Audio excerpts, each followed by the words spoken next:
And the postage stamp up. Yeah. But people are just, you know, to me, it's an Eastern and Canadian thing. I don't understand Florida, 24 hour California. fitness. Gladstone? I I don't don't know play what's hockey. going on. You know, it's a cultural thing. Yeah. Well, it's like lacrosse is the same. That I- Everybody's doing it. All the high schools are doing lacrosse.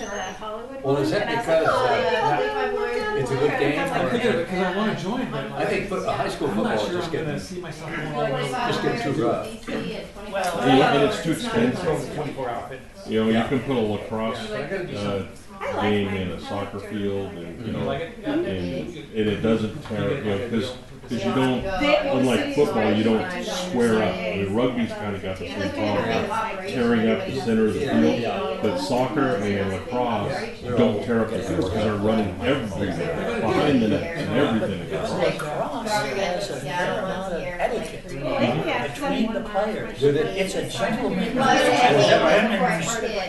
game. Although if you talk to the Native Americans, they're like, what the hell are you doing? You know, you have a stick. You're supposed to use it. Yeah, it's like soccer. And then the other thing is, it's a way to get a lot more people into play. It's just like soccer is, because you can rotate people around, and you don't have, you know, well, high school football's got like 30, That's about the way. it's 11, and I don't want to say anything like that though. they're, you know, it's, you are what you are all the time, whereas in all those others, you can switch out. Yeah. You don't have to be constantly running, you know. With somebody else that said, yes, it was, and it's been a waste of all this years. So it was, functions, middle, and there's jobs there.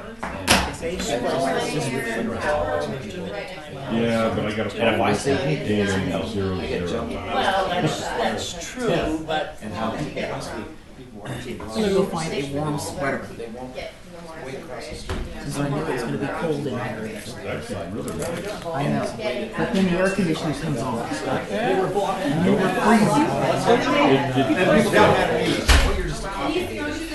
No.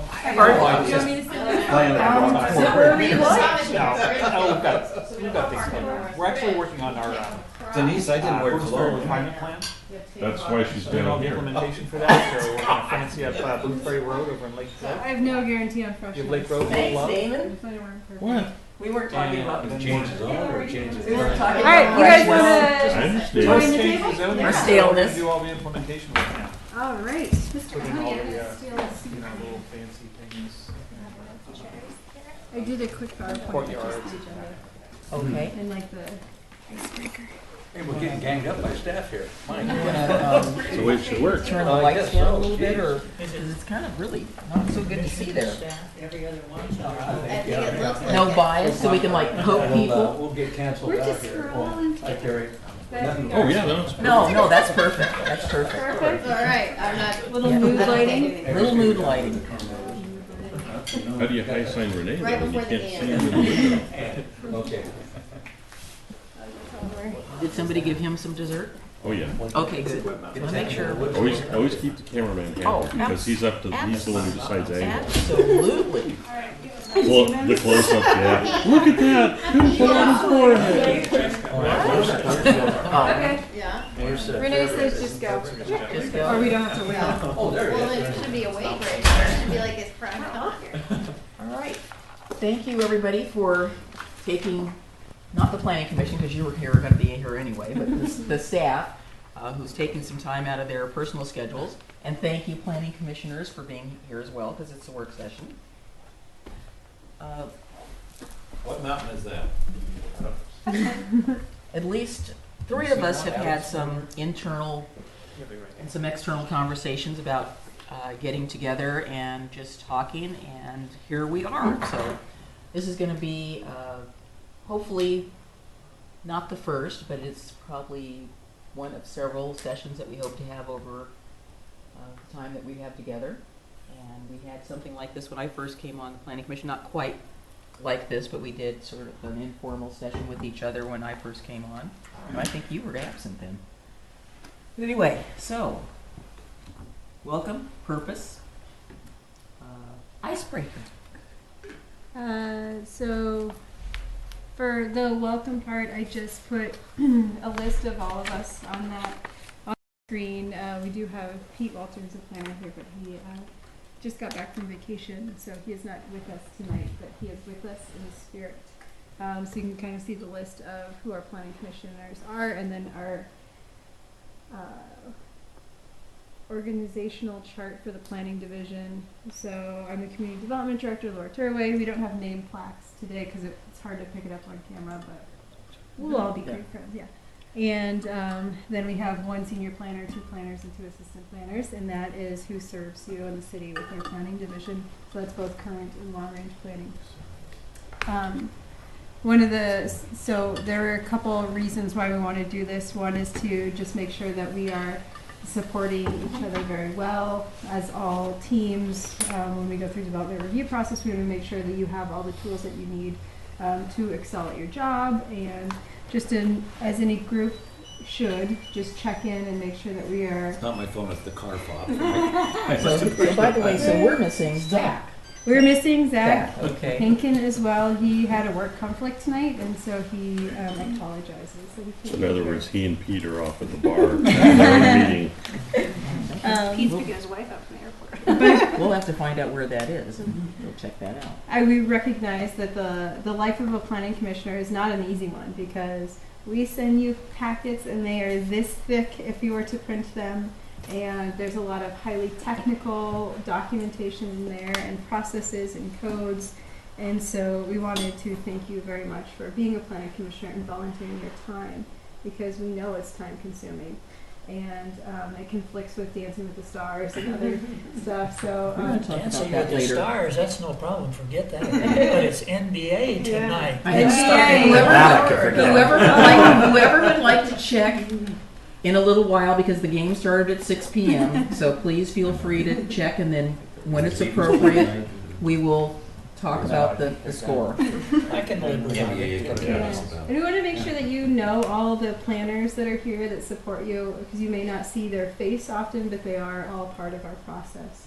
And so we've had some new staff members added. And, We'll do that in a minute. yeah. Okay. We haven't really had the chance to say hello. We've just been dealing with really complex and controversial planning applications. We just started in January and just have been moving at such a fast pace ever since. So it's a nice time just to sit with each other and enjoy each other's company.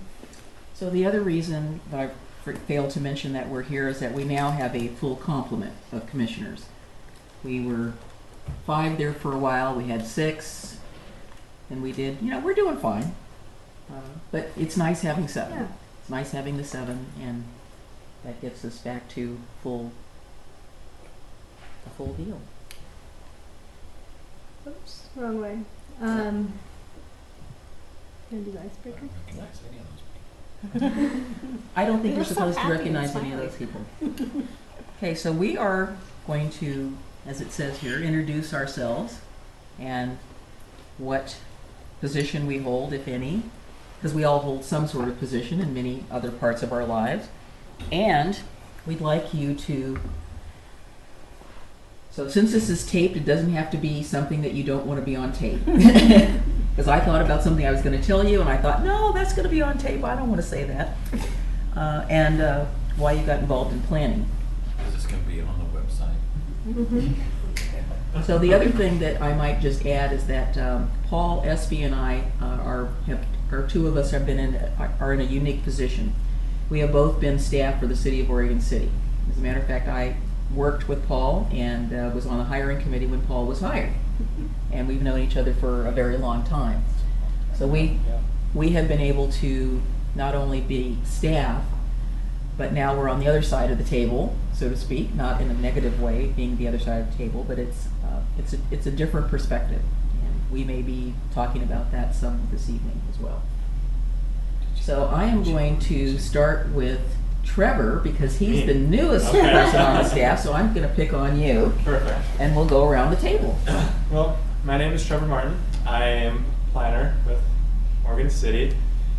One thing you may not know about me is I have a cat, and I'm pretty sure he can see ghosts.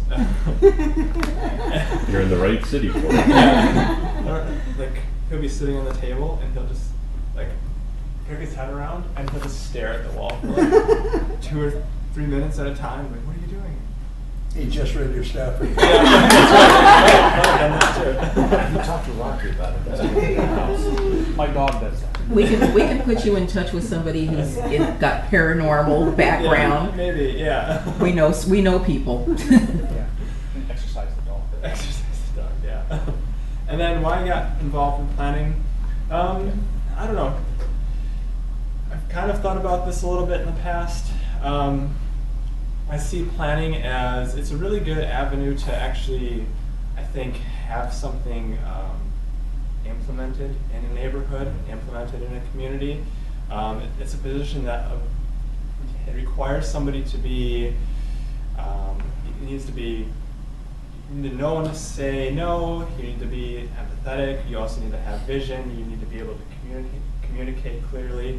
And then it's also a position that has direct impact on the community you're in, and I just thought that was a very unique position to be in. So that's kind of my thought process when in the field. That's me. Tom? We're having to go this way. Always clockwise. Okay, Tom Guile, Planning Commissioner. I've been this for 5 years now, I guess it is. I run a business downtown on Main Street. Most people think of it as a Halloween business, haunted, but it's actually auditorium because of roll glass and crystal and things like that. I do a lot of emceeing around Portland, the Rose Festival, the Seaside this weekend, Best of Oregon City events coming up, things like that. But I got involved because 13.5 years ago, when I first moved from Multnomah area out here, somebody came up to my door with a flyer telling me about Park Place and that there was going to be a road 25 feet from my bedroom.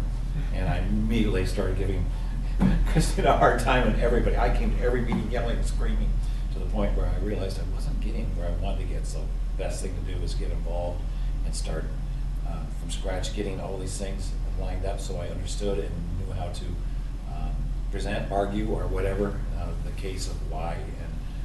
So ever since then, I've been really carefully studying each of the annexations and what they will benefit from them, and traffic controls because of that. And so that's why I originally got involved. Before that, I was chair of the Citizens Involvement Council, all the neighborhood associations, for 3.5 years, following in the steps of Damon, who was there before me.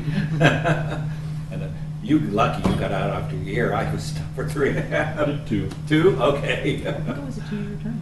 But glad to be done with that, and now into this, the next step mayor. No, I'm kidding, no way, no way. So. Yeah. Well, my favorite color is blue, and I like long walks on the beach. No. But we knew that. In my previous life, I always wanted to be a world famous marine biologist, and so I was a marine technician, field technician for a little while, which involved a little bit of commercial diving, and then I went to school down at UC Santa Barbara. Started out as an aquatic biology major, and then I saw the light and became a geography major. Although there was a time when I was looking at planning classes and saying, why on God's green earth would anybody ever want to sit through classes like that? But then I took a few, and it really was intriguing. Land use became very interesting, and I guess the rest is history. I worked in the environmental review division at the county Santa Barbara for a while, and talk about, budget crises. That was the epitome of it was really tough down there. And then I moved up to Newport, Oregon, and was a private consultant, worked for an attorney for a little while, and that was pretty rough too. You got up at 5 in the morning every day, and you expect me to do that too. So it's like, okay, fine, great. And then I went to work, as Denise mentioned, at the City of Oregon City, and worked there for a while, and now I'm a planner at Lake Oswego. The rest is history. God, you've all been all over the place. I have, yeah. I felt bad. Well, what you don't know about me, and I did it right here within Oregon City for about 22 years. I raised purebred beef cattle right in, not all of it in the city limits at the time, because we came in and the property was in the urban growth boundary, but we got it annexed into the city, and right there I followed all the rules. I didn't ever have a planning question. How many did you have? Oh, 8 to 10 cows, and I raised them to get the babies and sell the bulls for breeding stock. Do you have any steaks left over? Yeah, well, the good question about the steaks left over. In breeding cattle, you have to eat your mistakes. If you get the wrong mating and nobody will buy it, it's an ugly looking thing, nobody will buy it, you gotta cut it up into steaks and somebody's gonna eat it. So I kind of got put out of business on that operation when we talked to a developer and sold the property, and now they're planting houses on it, just about done. You probably know Kelly. What? No, not that. The Kelly Stonebridge. Oh, sorry. The developer Yeah. sold the property out, so I had to move. So I moved into another house here in Oregon City and found out I didn't have enough to keep me busy and things I wanted to do, and had a little experience, as Denise said, on the other side of the room here. Brought a lot of petitions, not a lot, but a fair amount of them here too. So I thought, well, you know, right now that I've changed sides, well, I might as well sit on the other side and see what it looks like from that side. So that's the. You want to go back? Pardon? You want to go back to the other side now? Well, you know, certain parts of the year on that cycle of breeding cattle, it would still be nice to go back and do it, but you know, I was 20 years younger then. And See the sausage being made in a whole other way now. yeah. No, I meant from sitting out here, now that you're sitting up there, would you prefer Oh, to be sitting out here after you've seen how much it takes up there? No. I thought you meant go back to my cattle raising operation. No, those are behind me. And I think that's probably pretty much, well, you know, a little bit if you want. I worked at Tektronix for 38 years, and what they called high tech at the time. And it was high tech then, but the biggest advancement in high tech is the 18 years that I've been retired. I can't even begin to look at what we were doing, how it was supposed to function. It's moving pretty fast. All right. I'm Juliana Vasiliva. I'm the assistant planner for the city. One thing that people may not know about me is that I'm from Bulgaria and grew up there for 10 or 11 years before moving to the States. And the reason that I got involved in planning is that it was just kind of what stuck. I was originally studying accounting for about a year and realized it was way too boring and didn't think I could do it for the rest of my life. So I kind of started exploring around, and what I liked about planning is that it involves so many different layers. There's history and architecture and economics and environmental issues. So I figured it was something I would never be bored with. Where'd you study it? Over there? Here? Here, I went to Portland State. No accent? Nope. I have a Bulgarian accent now, which is weird because it's like my first language, but I'm not very good at speaking it anymore. So, but it always comes back once I go visit. Does your family speak it at home? Yep. Yeah, we grew up always speaking Bulgarian with our parents. They actually moved back 4 or 5 years ago. So. That's right next to Ireland, Kind of close. Closer than we are. Closer than we are, yeah. Yeah. Well, I'm Damon Beebe, and my position is troublemaker. I don't know if I kind of got a little bit of mixed with everybody. I used to scuba dive, and I used to raise cows. Well, my grandpa did, and I went and took care of the farm, which I now own. Let's see, I guess the biggest one thing people don't know is I was born up on 7th and Jackson, and every time I've moved closer to Willamette Falls, where I was born. And I'm only 3 blocks away, so I can't afford to move again because it's not an old age home. So, and I got involved in planning because I've kind of always been in the decision-making loop. When I was in the Navy, I was in communications, so I saw everything that came, all the top secret flash stuff, and then when I was with the union, I was, negotiating contracts. I was making things happen, and I like I like doing things that make things happen, and so it's I saw the city grow from when it used to end at Tri-City Bowl, where the Walgreens is now. I mean, it was nothing but fields from there on out, and recognize that it's not that town anymore, and I want it to grow the way I want it to grow, as opposed to the way it could, because I lived in LA for 1.5 years, and I don't know.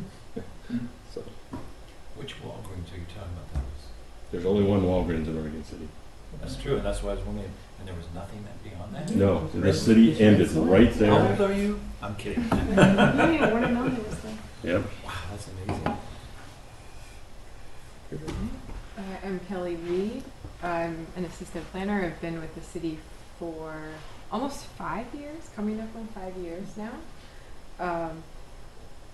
One thing you may not know about me, or you may, some of you, that I love sports. I played, I play soccer, still play and coached. But I started off as a gymnast, and I discovered that on my lunch break, if I sometimes go down to the old high school football field in McLaughlin, that sometimes I can find a stray soccer ball down on that field and go down and play. Nice.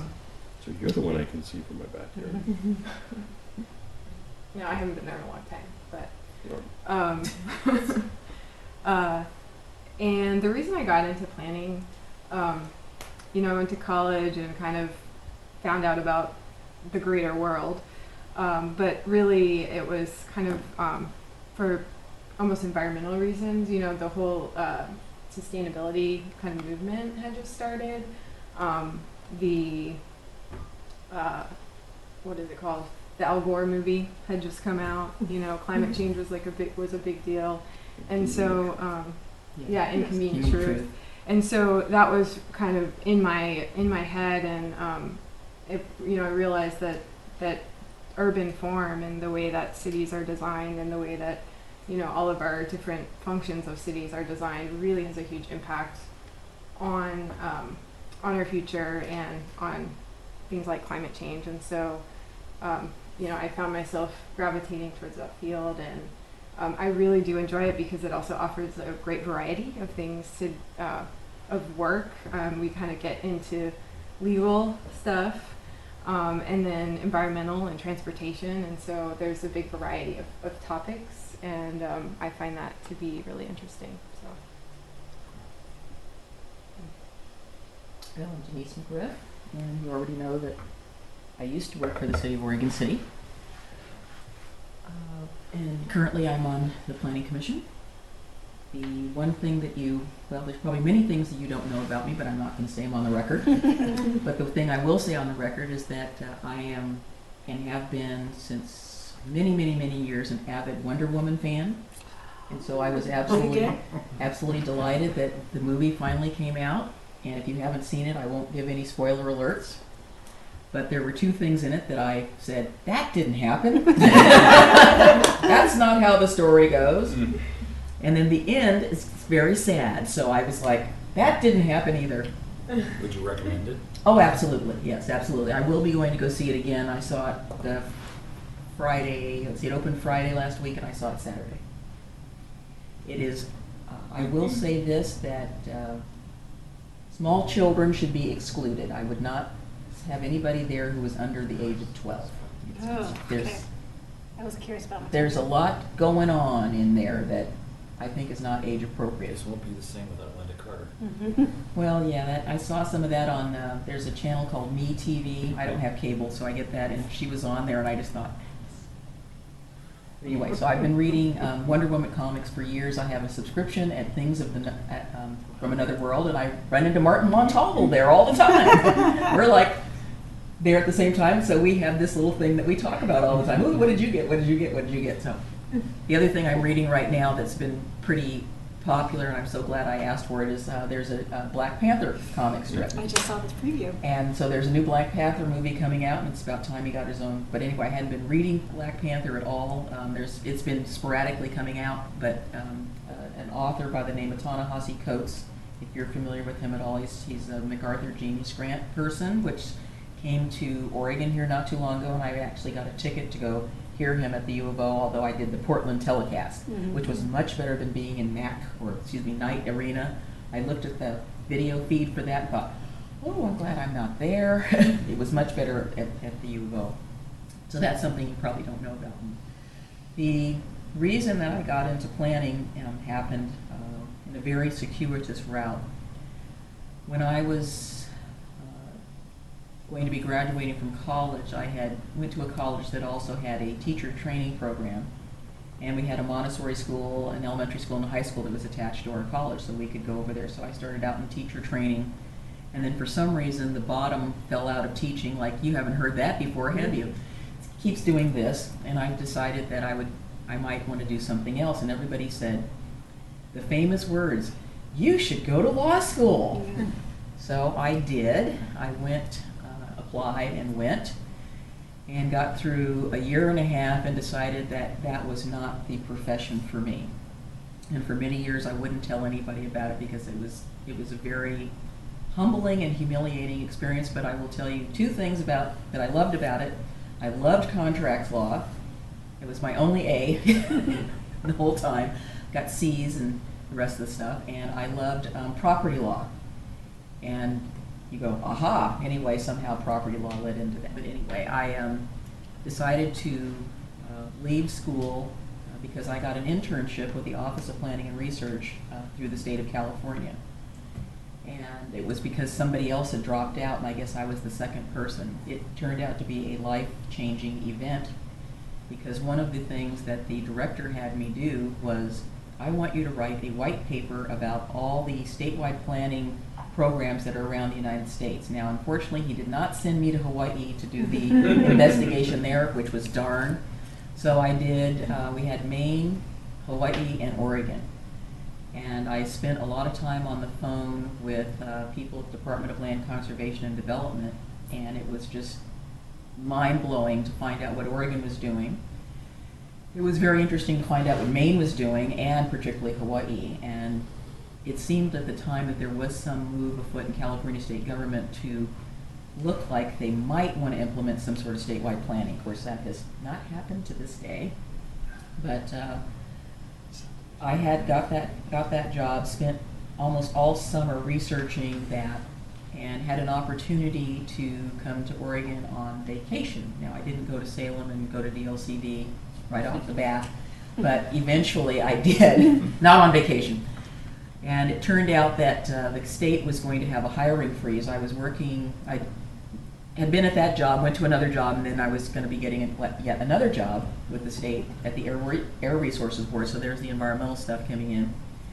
And with the hiring freeze, knowing that it was coming, I applied to graduate school, and I ended up at the University of Oregon. It was only my second choice. I did not get into my first choice, but they did not have out-of-state tuition for non-residents, so it was incredibly cheap. And I thought, what the heck, I could go there. I don't know anybody there. I'll just go. So I did, and I started out getting my master's degree in political science, and I was doing kind of what you did. I took some classes here, and then I went over to the geography department. I took classes in just in all sorts of other disciplinary areas just to try to pull my thesis together. And it happened I wandered over to the AAA school and took a class in the planning department. And the director said, you should apply to the planning program. And I said, well, my thesis topic is the politics of planning. And one thing led to the other, and I ended up going to school in that program and my other program at the same time, taking classes in the architecture department and landscape and every other discipline. The only thing I didn't take was any art history classes because I couldn't really see, other than it was going to be enriching. But my first job during school was at the Lane Council of Governments, and I worked for the cities of Lowell, Oak Ridge, and Westford. So if any of you know any of those communities in Lane County, you know that they are really tiny. And I spent a lot of time driving an Elcott car out to the Westford, out to Lowell, and my job was to basically do planning work for them and then report back to my supervisor and do research and all of that. And so that was kind of exciting. I had that for a whole year, lived off of a federally funded internship when you could live off of $400 a month. And that was rent, paid my tuition. I was a GTF, graduate teaching fellow, in both planning department and the ethnic studies department, which helped take care of that part of it. And my first job out of school was working for the city of Tillamook City. And that was really a lot of fun. And then I worked all over the state because I wanted to. Back then you could move jobs fairly easily. And I wanted to get a lot of experience about Oregon because it looked like I was going to stay here, and that turned out to be true. The only place I didn't go was Eastern Oregon, and not because I didn't try, but there just wasn't anything available in Eastern Oregon. But if I could have, I would have gone to Baker City or to Vail or I don't know, wherever. But I spend a lot of time over there now for vacation. And that's kind of how I got into it. And I was very happy to be able to do work in Oregon because I felt, number one, that you can make a difference. And number two, that getting in sort of in planning on the ground level with communities, cities, counties, or councils of government was really kind of where the action was. And there are still projects that I have worked on over the years that I in those communities, I can go to them and say, I had a little part to do with making that successful. And there's many projects in Oregon City, but the one that I'm happiest about that I think that Paul would really like, and I don't know if he remembers the project, was that when we found out that Pizza Hut was going to come in to Oregon City, they picked that corner there on Warner Milne and Malal Avenue. And there were lots of beautiful trees on the property. And I talked to the potential owner, and I said, well, you know, if you site the building just kind of like this, you can save a lot of those trees. And these really big trees will help you decrease the number of trees you have to plant. And he said, well, you know, they kind of look like they're having a problem. I said, well, you know, I think if you do this. So anyway, they hired an arborist. And so those two fir trees that are in the corner, one of the things is that when they move, they do this. Well, they are cabled together up at the top so that they move together. And every time I drive by there, I think I saved those trees. And all the other trees they have on the property look really great. So it was just, it's something really small that in a lot of ways, you know, made a difference to me. And, you know, some of the other, we all worked on lots of projects, but, you know, being able to save trees, so you now know where that comes from, save trees and still be able to let the property owner do what they would like to do, helping them, looking at how you can say, well, gee, have you ever thought of this way? And we used to have these very long pre-app conferences, but, you know, sometimes you just had to talk things through with people, and if you think about another way, I say Bob Stein never forgets to tell me how much money I saved him by suggesting he not plant rhododendrons all over his gas station. There used to be the Claremont station, for those of you that have been here for a while, it's Claremont. He was going to do like 25 or 30 rhododendrons. And I said, Bob, do you know that you're going to have to deadhead all of those things and you'll be picking up all that stuff? And I said, I don't think you want to do that kind of maintenance. And he said, no, I really don't. And I said, why don't you plant a lawn and a bunch of trees? That will be easy. It can be mowed. And every time I see him, he says, you saved me a lot of money. And, you know, it's just little stuff like that. All I remember was bringing stuff to the Planning Commission in grocery sacks. Full. Oh, paper? Of agenda packets. Yes. Yeah. Well, we used to. Well, back in the day, we used to deliver them. So I let you know what we are not getting. We hand delivered all the packets. Yes. And there's only 7 of them, so I figured out a route and I could do it literally, and and you would do it at the end of the day, and then you'd go home. So, and sometimes I had to deliver them, but it was just where they all lived. It was like, okay, I got this. Boom, boom, and it was really fast. So we always did that. But anyway, so that's the rest of that story. All right. Hi, my name is Laura Turway. I am lucky enough to serve the city as our community development director. And when I met you, you were Laura Butler. I was Laura Butler. I've been here a long time. I really like it here. And one thing that you may not know about me, I'm a twin. But other than that is that I moved a lot. I really think that people are interesting, and I really have always been really interested in why people live where they live and what they love about it, and this idea that we can be a part of some bigger thing to help support our community members so that everybody has access to clean streams, or that there's some type of equity, and that we can all work really well together in a community and people can know their neighbors. That's great. And so I spent most of my 20s moving every once or twice a year or something. So you name the place, but isn't that what or we do? The suburb, or the whatever, and I probably lived there. That's what I did. Yeah, and so that's sort of, I got involved with planning because I love everything, and I have the undergrad in geography too, which is the study of everything and how it interacts with each other. So it's more on everything, and then how everything connects with everything else. And I think it's really intriguing, but I really like the idea that we can all work together to support our neighbors. And it fills my heart when people say that they love Oregon City, because I've worked here for a long time and I love it too. My name is Christina Robertson Gardner. I'm a senior planner. I've been in Oregon City this August 16 years. 16. I was going to say 15. I was going to say 15. I was this close. August will be 16, so 15 and change. Let's see. I'm thinking of it. I was born and raised in Clackamas County, and I distinctly remember as a brownie going to McLaughlin House in 7th grade, and I still remember that. And I had a great snack that day. So I just like had a memory in my head. Strawberries and cheesecake? No, I'm sure it was Gork or something. But I brought snack that day, so I just have this memory. Why did I get involved in planning? I had a history bachelor's, didn't want to teach. I grew up in a place on a hill with no sidewalks, and definitely felt isolated. I also, I was always very interested in politics, and our family was interested in politics, but it was too hypothetical for me.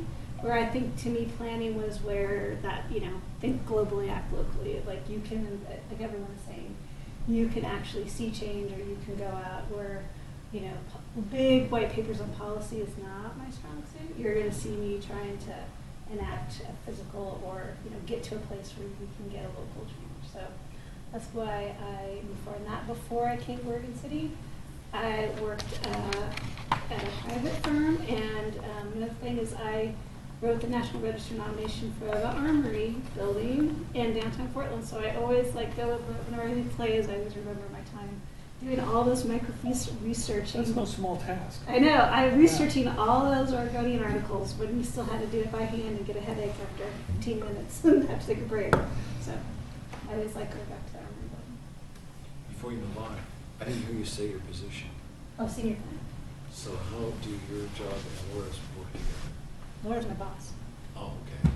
You were here long before. Good answer. Yeah, I didn't know. I always wondered about the relationship. Yeah. Laura didn't start out as a community development director. I started as a volunteer 14 years ago. I remember. I just remember Christina from the very beginning. Yeah. Oh, yeah, no. No. You didn't say Everyone whether here. you were a fraternal twin or maternal twin. I would know. I was living in a mystery, right? Do you guys think like the same things and everything?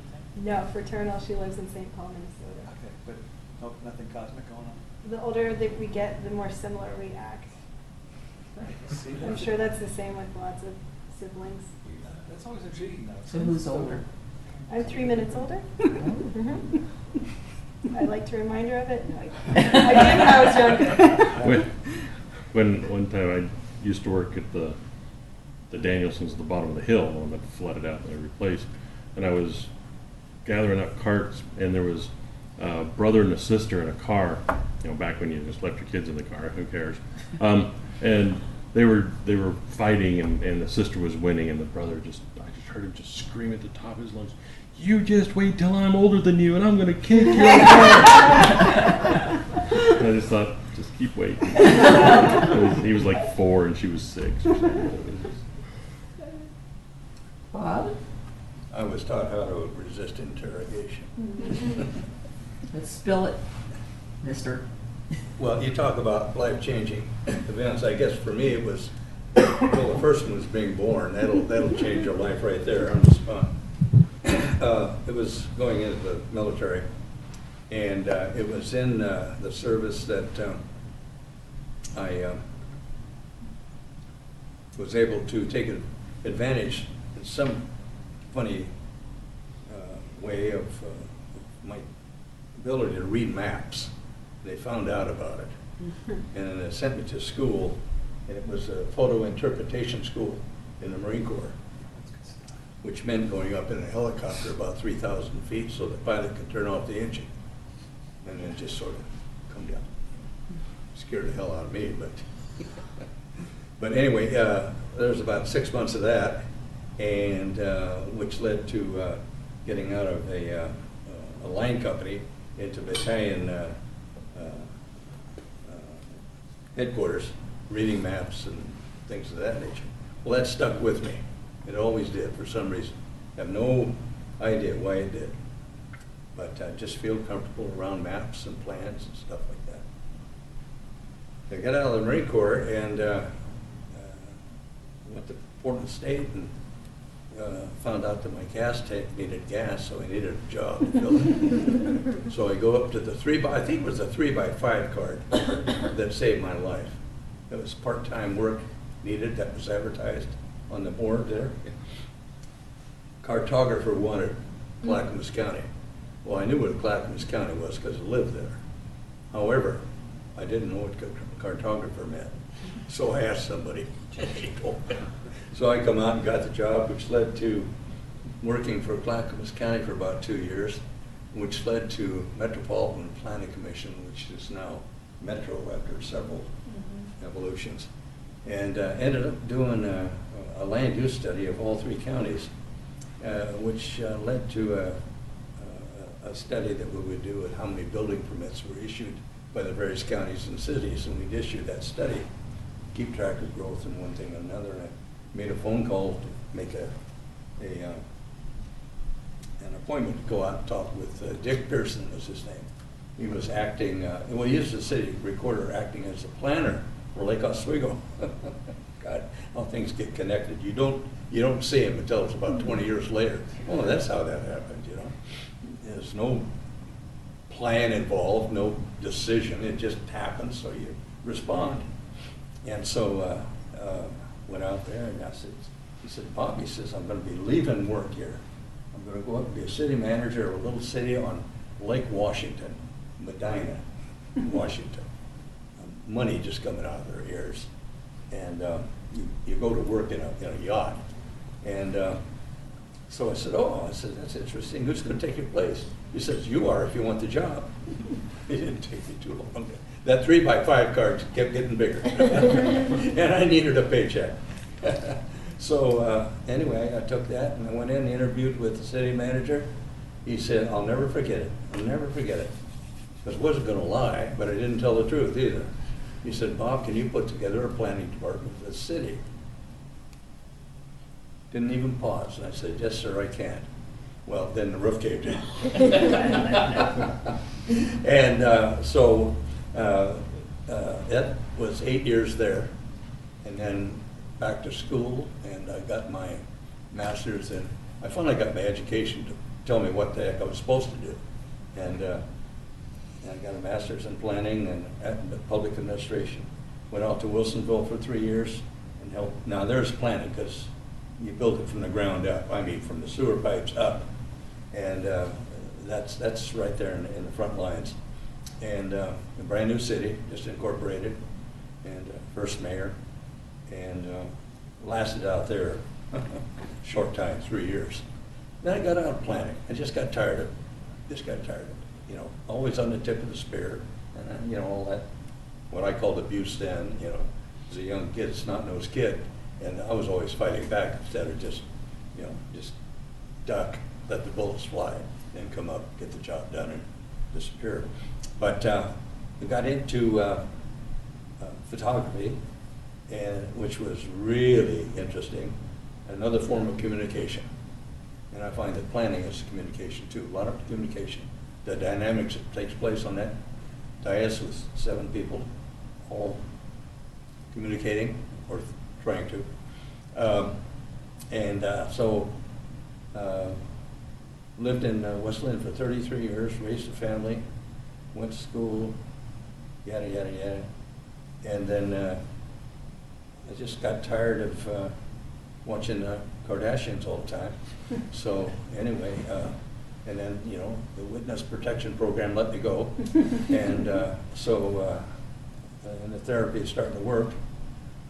So I just, I was talking with Doug Neely one day, had coffee with him, and I kept going like this, and he said, for God's sakes, he's Ramon. He says, put up or shut up, you know? And he said, there's a vacancy up there, and so I went up, and the rest is history, and so that's how I came to be sitting along this table here. Nothing fancy, just, you know, just series of events that took place. And, you know, you make it. I don't even know if you make a decision. You know, it just happens. Some of them just Yeah. be in the right place. Be in the right place at the right time, and Right skills. And hope the Find next you, person. you don't find it. Yeah, right. And hope they don't discover all your secrets. You know, and so here I are. And So what's the one thing that we don't know about you? Did you already say like the 5 things already? the one thing you don't know about me. Well, they told me not to tell, so I can't. That's because of the witness protection program. He hates to hear his own voice. You were with the NSA. Yeah, just like you and just like her. I hate to listen to my own voice. That's it. How did I ever get involved with all you guys with the planning background? My background's psychology. You all have these planning. You use it up there, don't you, though? God, I don't understand how he did it. All right, Carrie, save the best for last. I'm Carrie Richter. I'm the deputy city attorney.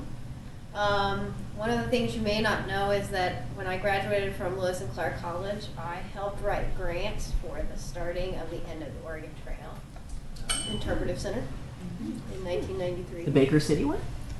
No, Oh, the one here. I also wrote the design guidelines for the city of Aurora, right out of college.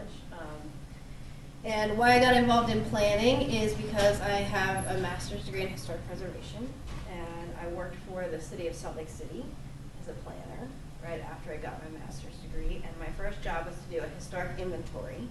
And to do that, you had to go, this was before digital and photographs and everything, so you had to walk the streets and take pictures. In Salt Lake City, I had to walk the streets and take pictures. Well, one of 2 things happen when you walk the streets of Salt Lake City and take a picture. One, woman comes out and tells you, tell her what you're doing, she tells you her whole life story. She tells you about who put the wallpaper up in the house, and she tells you, you know, her mother, you know, gave birth to her right here, all things that are relevant to historic preservation as an architectural field.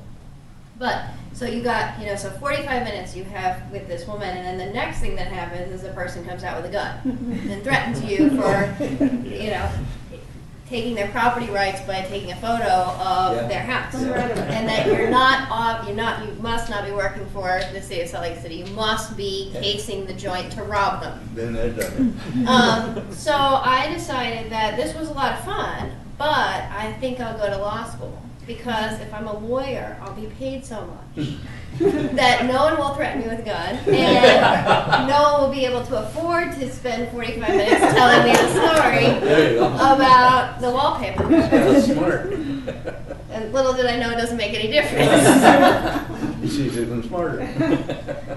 So that's how I I went to law school knowing I wanted to be a land use lawyer, and so that's why I'm a land use lawyer. I love it because of the reason Trevor said that you make a difference. So many lawyers, you know, the money just changes hands and the building still leaks, or, you know, the money just changes hands and the children are where they are. But land use planning, you get to see the building be built or the building's not built. The road goes there, it doesn't go there, and that to me is, you really can make a difference. And so that. Denise, you missed the best story. Oh, I heard it. Okay. So the audio's on in there. Oh, okay. I mean, I've known Carrie for a number of years, so I know some of this already, so. Good DJC articles, but I don't read them all, but. I'm glad you like Which them. articles are you talking about? Yeah, those are really good. I'm What glad are you you like talking them. about? She writes with Ed Sullivan. We do a monthly Commerce. Daily I guess I Journal can see Commerce that. Yeah. article that comes out the second week of every month. Yep. And I've read I think several of them. when our DJC comes out on Wednesdays or Yes, on Tuesdays. Wednesdays or Tuesdays I or used to get 'em Wednesdays when I or worked at the something. bank. I think this last one was like on affordable housing and how it's not quite. You know, I More think- like education, I think the one thing that we all have in common in this planning process is this is the one place, rather than the city commission, that people can come down here and be heard. And we've all experienced it in the public testimony, public comments, public hearing. And I find that's what people want more than anything, is they want to be heard. They want to think that they count. And this is where they can do it and exercise that yearning, that need to be heard. And once it's over and done with, and the decision is made by the planning commission, whoever they might be, good or bad, for or against, it's done.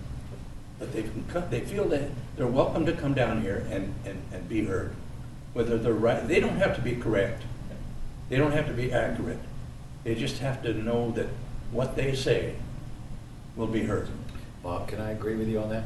When I first got involved and I come to those city commission meetings, I noticed that a lot of people, including the mayor at the time, would not even look at you. They were looking at papers and shuffling things, and I knew if I ever sat up there planning or whatever, I wanted to, every time somebody comes up, look at them in the eyes and let them know that you're listening to them, because I saw that in those early days. And it's like, is anybody listening? I mean, Yeah. why am I even sitting here? So I agree with you. Yeah, I think the A wrote a pretty good article about how to be a good planning commissioner. That's one of the things I see. Well, that's one thing that we don't have a whole heck of a lot Well, I of mean, time yeah, it about. is a good segue. I mean, I think that there is,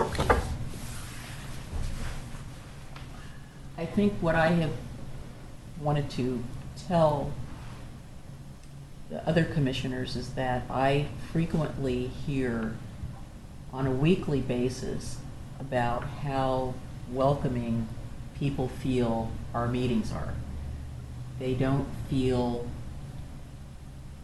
like we are off-putting at all. Now, I will say this, I sometimes do not always look at them. I might be looking at my shoelaces, or I'll look over the top of their head, but sometimes it's because I'm about ready to bust up laughing, but not because of anything they've said. It's just, I have a very quirky sense of humor, so I want to be, I want to be respectful. But I think part of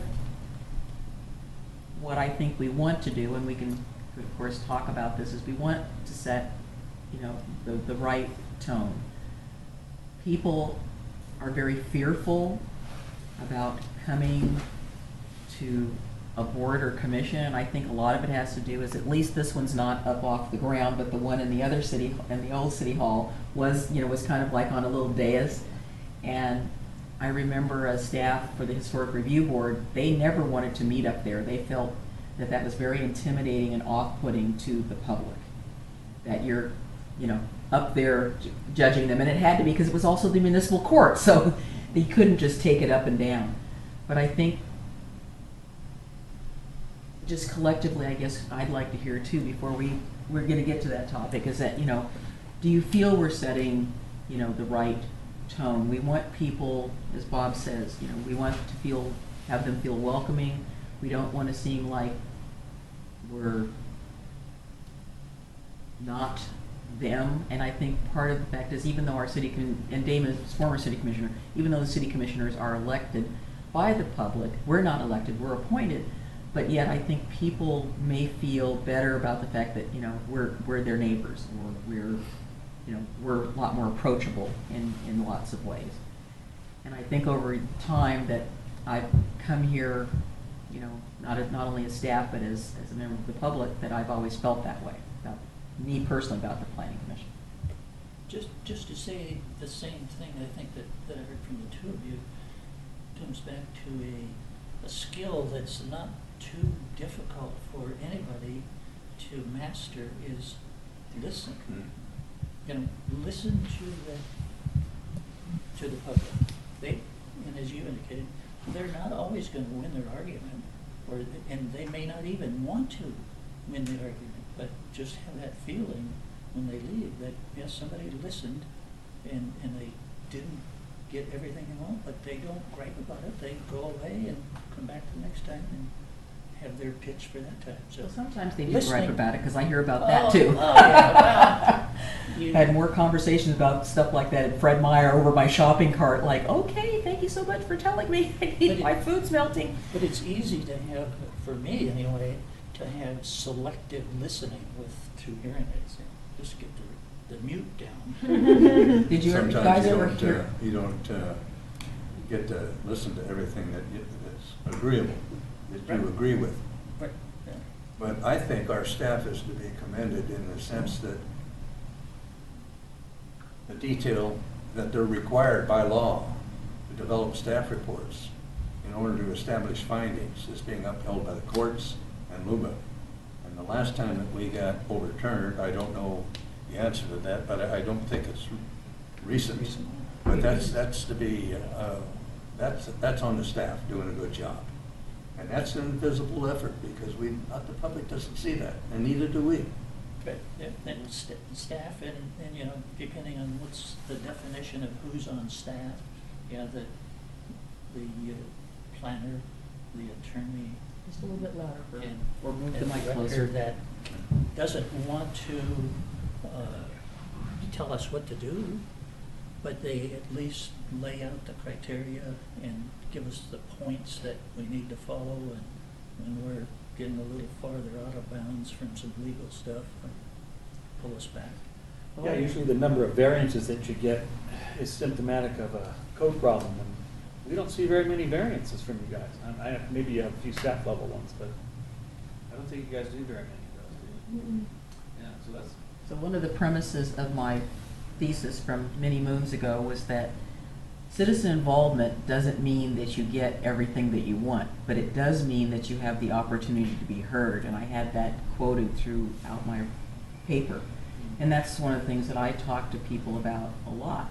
It's not about winning or losing. It's about being able to participate in the process. And actually, everything that happens in this community is citizen involvement in one way or the other, whether it's planning or you're dealing with the municipal court or you're dealing with the fire department or whoever it is. It's all sort of under that bigger umbrella. And people interact with it to degrees. And I mean, I'm sure that you've all heard, oh, I'm not going to go down there and, you know, fill in the blank department because, you know, they don't. And they don't know that for a fact. They've heard that from somebody. And then when they have the opportunity to interact and they find, oh, wow, you know, they immediately want to come in and want to be fighting. And that's not the image that our staff projects, and it's not what I tell people. I said, well, just go down there and tell them what your concern is or your issue, and they will help you try to figure it out. I mean, they're going to be honest with you, and if the answer is no, then you have to understand that. But it's not going to be no. It's, well, have you tried this or have you tried that, or, you know, did you look at this? Or there's usually some alternative, and sometimes it is no, and then But I think there's people- remedies for that. People still get the impression, I heard about it during some of the hearings, that serious fine from some of those people out there. But, sorry, and I've got the big loud voice. But I hear the idea that, well, they really don't listen, it's a waste of my time to come down there. Even though what you just said is true, that we have guidelines, and I think I've said it, you've said it, we've all said it, but they still feel what they really don't listen to us. It's more along the lines that we're wasting our time to show up because they're going to follow what they need to, and that's usually what the attorney and the developer tells us, because they obviously come back and challenge what people say out from the audience. But remember how many people came from Barlow Crest, and hardly anybody from the Trailview area. But Barlow Crest was upset, but they didn't feel they got anywhere, or that anybody really there was a couple ladies over here that recognized their their qualms or their reasoning, and so they left pretty disgruntled, saying, well, it doesn't do any good to come here. Yeah, I think that's the hard part about planning commission as well as being on staff is really listening to people and acknowledging what they're saying. And then also the planning commission is a legal entity, and you know, we have all these rules and processes and criteria, and translating those back to people can be difficult, and they don't always love the answer if it's a valid concern, just not an approval criteria and things like that. I almost wish that could be said. I know we have to read the legal part, and for most people, they don't even understand what you're reading. I still think an interpretive dance with that would help. But I think people don't understand all that, but I almost would, even though it should go without saying, but a lot of people who are newbies, they're not used to this, maybe advancing. Remember, this is what kind of a group we are. We have to follow what's in the laws and the rules. And even though we hear you and understand you, you've said it, I've said it, other of us have said it, but I think it needs to be repeated to them almost all the time. We hear you, we understand, but remember, we do have these guidelines to follow. So, sorry, but this is the way it's got to be. There's a better way to say it than that. Just, if it isn't, then there's just chaos, and we can't operate in that state based on emotions. Yeah, because emotions, you know, it's the one thing too when people say, well, I'm going to get a petition together, and I go, okay, what is that going to do? You know, save the whales? Yeah, let's sign a petition, save the whales. But I think that's the part they just don't grasp. Yeah. But you see, in a court of law, there would be an objection made that that comment is not relevant, and the judge would make a ruling, it is or it isn't, overruled or sustained. And that's the end of it, right there. But we don't have that formality here. We listen to the public. Because we listen, they assume that we hear and we agree. Then we make an action to the opposite. Oh, you dirty rascals, you double-crossed us. Yes. We talked to you, you listened to us, but you made a decision in the opposite direction. That doesn't happen in a court of law. There's an appeal process to a higher court, but at least the formality, the protocol, you see, it's adjudicated right there on the spot, and nobody leaves without knowing how the judge felt, and he's a guy that is regulated by law. He knows the law, and the law dominates, and it's the deciding factor. It's the equalizer. We don't have that luxury here. You see. The only time we do is if it is a legislative action. That's right. But good point, Bob, that people in the court, like you're talking about, there's the judge and the attorneys arguing. Here it's the public, and they don't understand. We're quasi-judicial. We're quasi-judicial. But the people out here don't understand all that. Yeah, and how do you overcome that? I think the only way that you overcome that is that the people, if it's us or any other planning commission sitting there in the future, you tighten down the process. You get businesslike about it, and people respect that. And you don't wander. When you wander, you just invite all kinds of, because when that issue gets to the city commission, what are they left with? You see, I want to see a tight package of rules and findings that are formally what's the word? No, they're given to the referred to the commission, because we're dealing not just in the political aspect of it. We're dealing with hundreds of millions of dollars worth of people's money and their futures. And this isn't games we're playing up here. We're not trying to be polite. This isn't a popularity contest. But Bob, the difference is you're dealing with people's emotions, and those people are sometimes impacted with their property. And that's the very reason why we should tighten this thing up. I think you need to listen to them and at least understand. I didn't say you don't listen to them. No, you How would still you tighten listen. it then? What you tighten it up amongst ourselves. You see, you don't wander. You listen to the staff. You listen to her. Okay? And sometimes we have a tendency to do that, myself included. See? we lose it a little bit. Well, sometimes we have questions, I don't. Well, no, if you have questions, that's fine, but stay relevant. You see, stay relevant. It's all relative what's relevant. Well, I'm going to point over to Damon because I see he's. Nancy. I'm leaning forward. Must be. Well, I guess first thing is I kind of want to talk about what my philosophy is. The first thing is I walk in here assuming that the planning staff is correct. I mean, that you guys have done your job, that you are right, and that I'm going to make a finding that supports what you have put forward. Then, you know, and I looked through things, and I want to apologize again about the swimming pool thing. That just popped out of nowhere. I do not believe in ambushing anybody. So if I see something, I'll get an email. I'll talk to you beforehand. You know, whoever, you know, Carrie or whatever. But the reason why that became something, and I'm just using it as an example of because at least most of us know what it's about, is because I see myself up there as an advocate of the people, not necessarily an advocate of the city. You, as the staff, are the advocate of the city. And my job is to make sure that the concerns of the city, of the people, can be addressed by the actions of the city. And a lot of times I take a devil's advocate role where, you know, I don't necessarily agree with what I'm saying, but I know that there are people in the audience who want to hear that argument put forth and either refuted, supported, whatever. And my goal is for us to, you know, waste 25 minutes on an aside that means that we're done with it and doesn't become, you know, 45 minutes at the city commission because they brought 4 of their buddies to come and say the exact same thing, or becomes an appeal at LUBA because they feel that that issue wasn't addressed.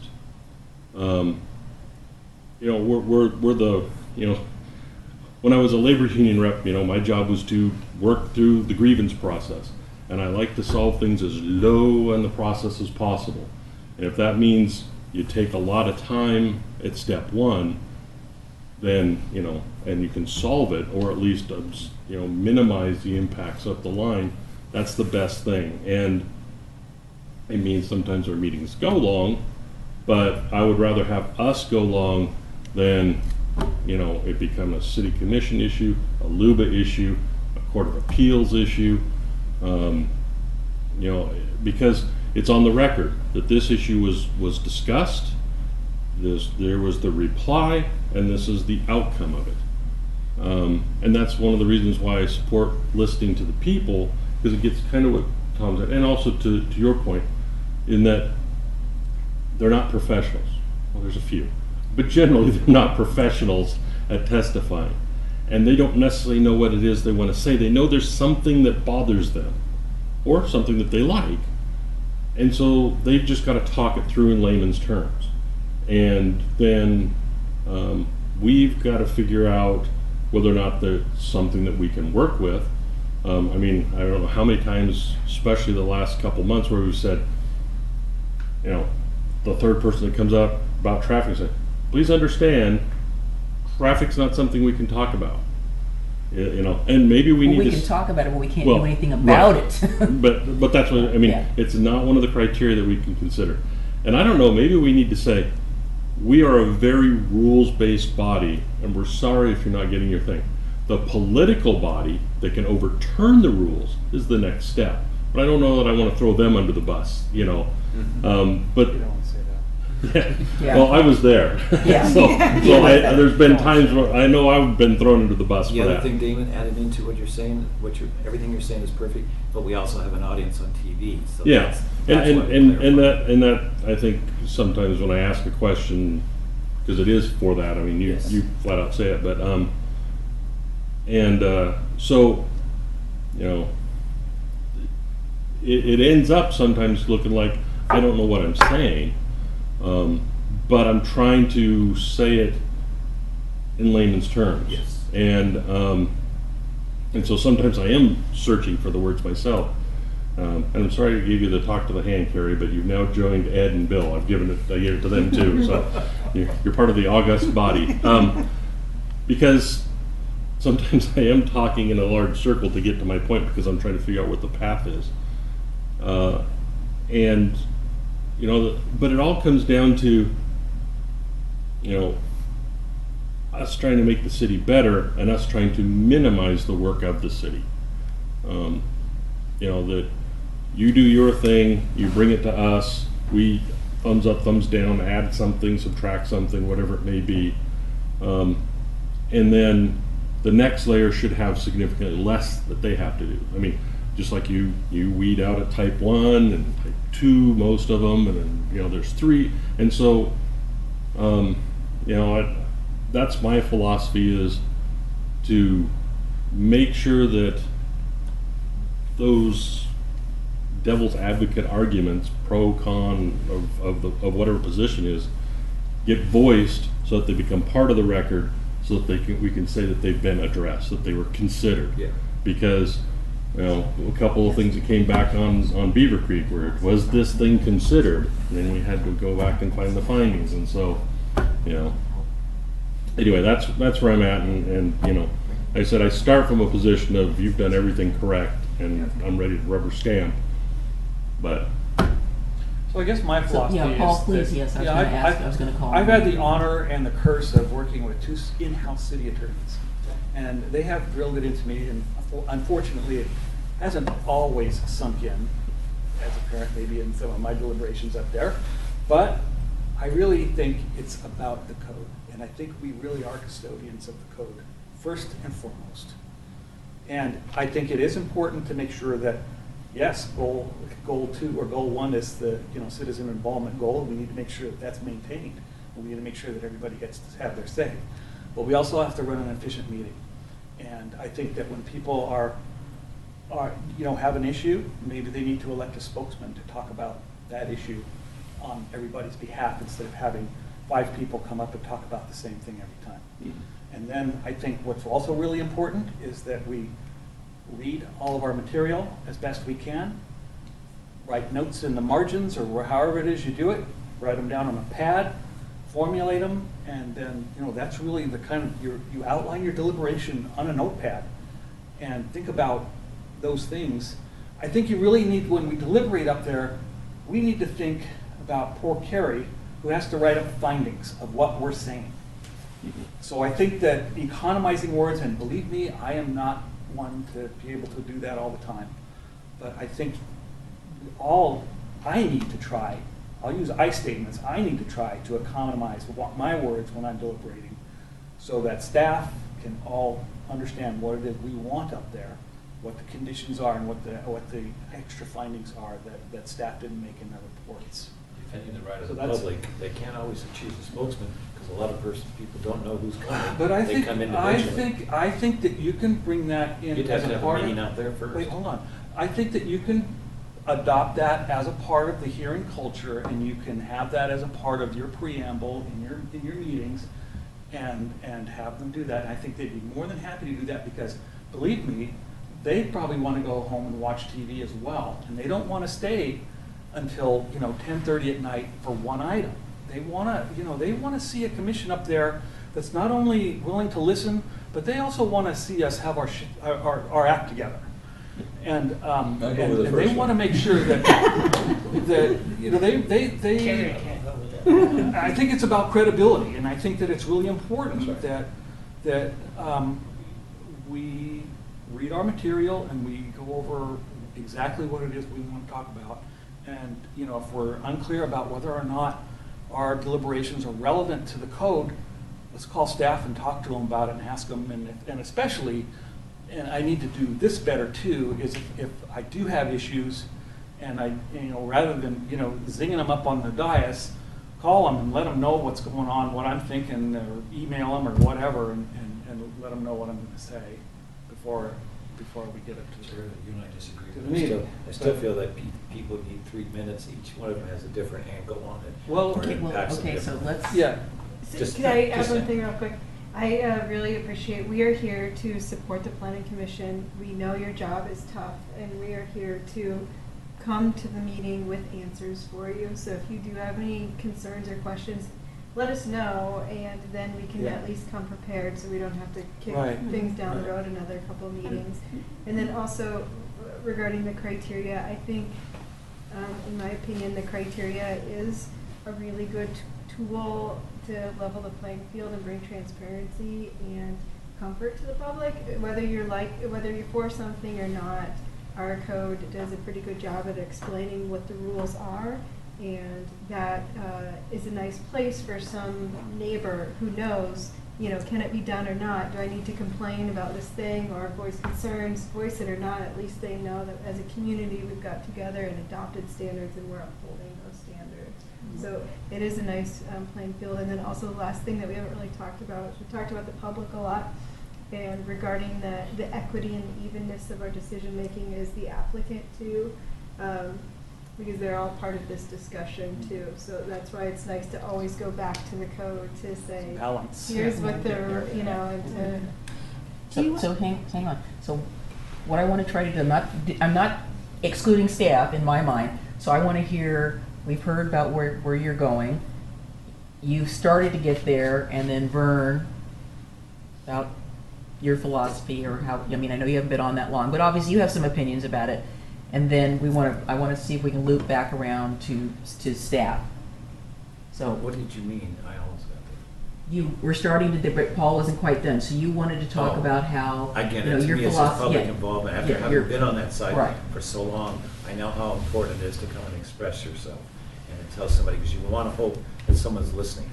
And even if your point isn't always made, or if it's even emotional, you can tell everybody like you do, we can only accept things that are within the code, or the, what's the word you just used, Criteria. that meet the criteria.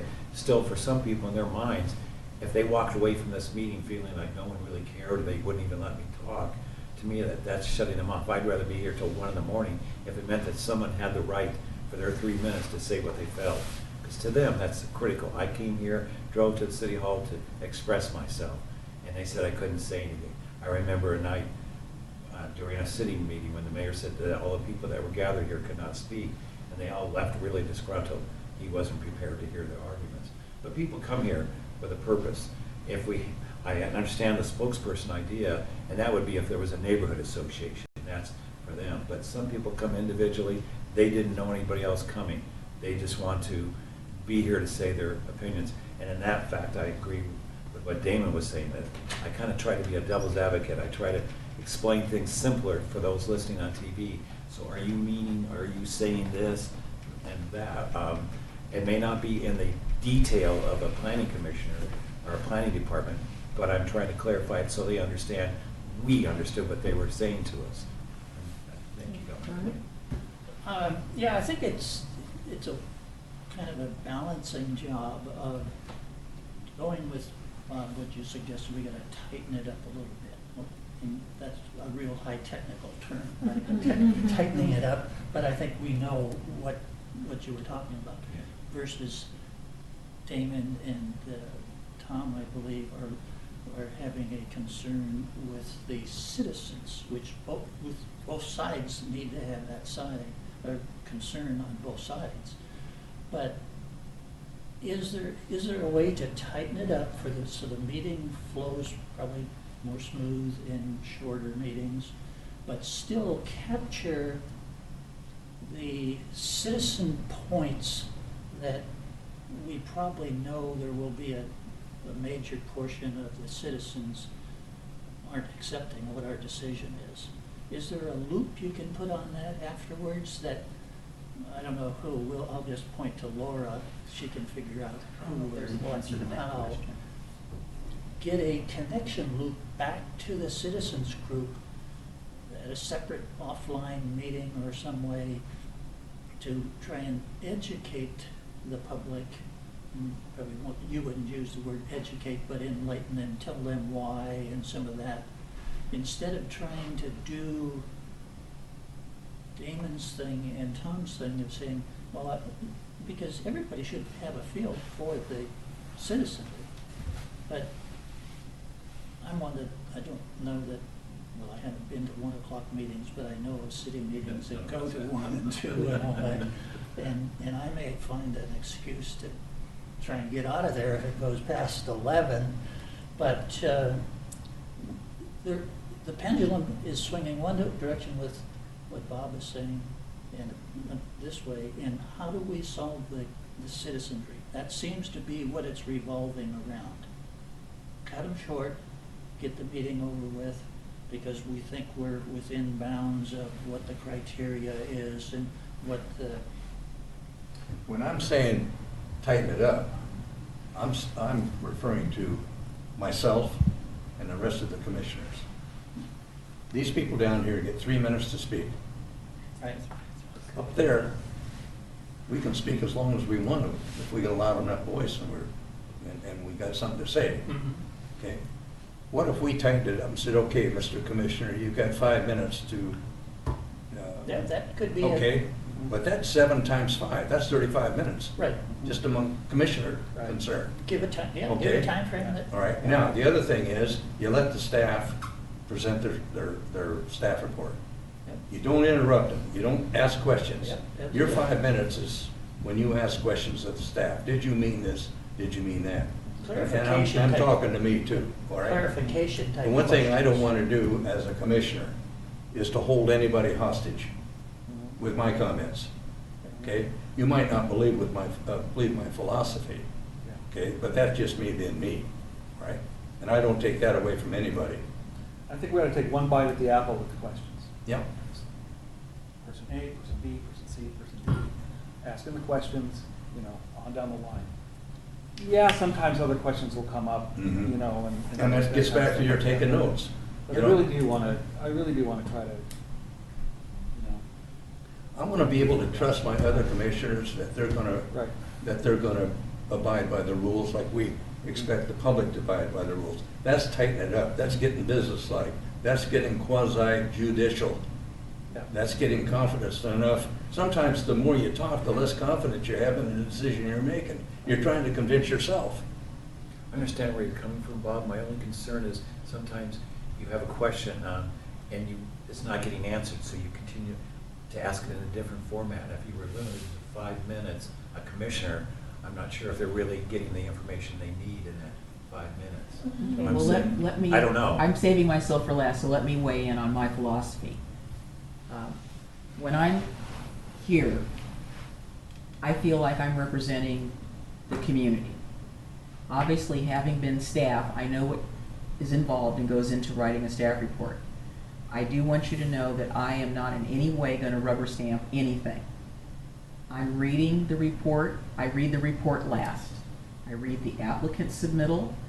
I'm taking notes because that's just what nerdy person I am. I'm taking notes and questions about what they're doing. And then I go into the staff report and I read it thoroughly, and then I look to see what they're saying about what they said. Now that's just the report part. And then I'm probably not going to email it because it takes me too darn long to type what I'm typing, what I would need to type. So I would generally call and say, hey, I saw this, this, or this. What's going on with that? Is there something that I missed? What were you saying here? That sort of thing. I mean, and again, like you, I don't always catch all of them. So I trust the staff, I support the staff, but again, we provide, as planning commissioners, we're providing a different aspect to what's going on out there. We may not know anything about this, but we bring a different aspect. So they're bringing the legal, the planning, it's all lined up, but there's always, Bob, I guess maybe I want to say it's to you too, it's gray. There's gray in there. It's not black and it's not white. And if it was, it would be so much easier. But if it wasn't, it just isn't. So what I'm really trying to say is that, as you know, I want to give people every opportunity to say what they need to say. It may not be something that I can use to make my decision, but I feel very strongly about that. And that, not because I was involved with the CIC, because it didn't, well, we had our own when I was working here, but I have spent some time as the chair of the state statewide group that DLCD has, the State Citizen Involvement Advisory Committee. We went around the state for the 8 years I was on that board, talking to different communities, and I saw firsthand how some communities were very open and others were very closed. And I don't want to be on that other end because it's very bad. Nobody gets to say anything. You have infighting. You end up with things like Damascus and what Pine finally got over their old craziness. As a matter of fact, I told somebody today, I said, when the whole thing with Damascus was going on, I was having flashbacks to the incorporation of the city of Lapine. It was the same thing, only they got over it. I don't know if Damascus will ever get over it. But I feel very strongly that I'm not representing any specific opinion when I'm sitting there. I'm looking at it, what's best for the city of Oregon City, and I know you all feel that way too. But Denise, what's best for the city of Oregon City is in the code. Well, it's the policies adopted by the code. And we're either going to talk about the code tonight, or we're going to talk about how we do business. I'm talking about how we do business. So the code is not saying what's best for the city of Oregon City.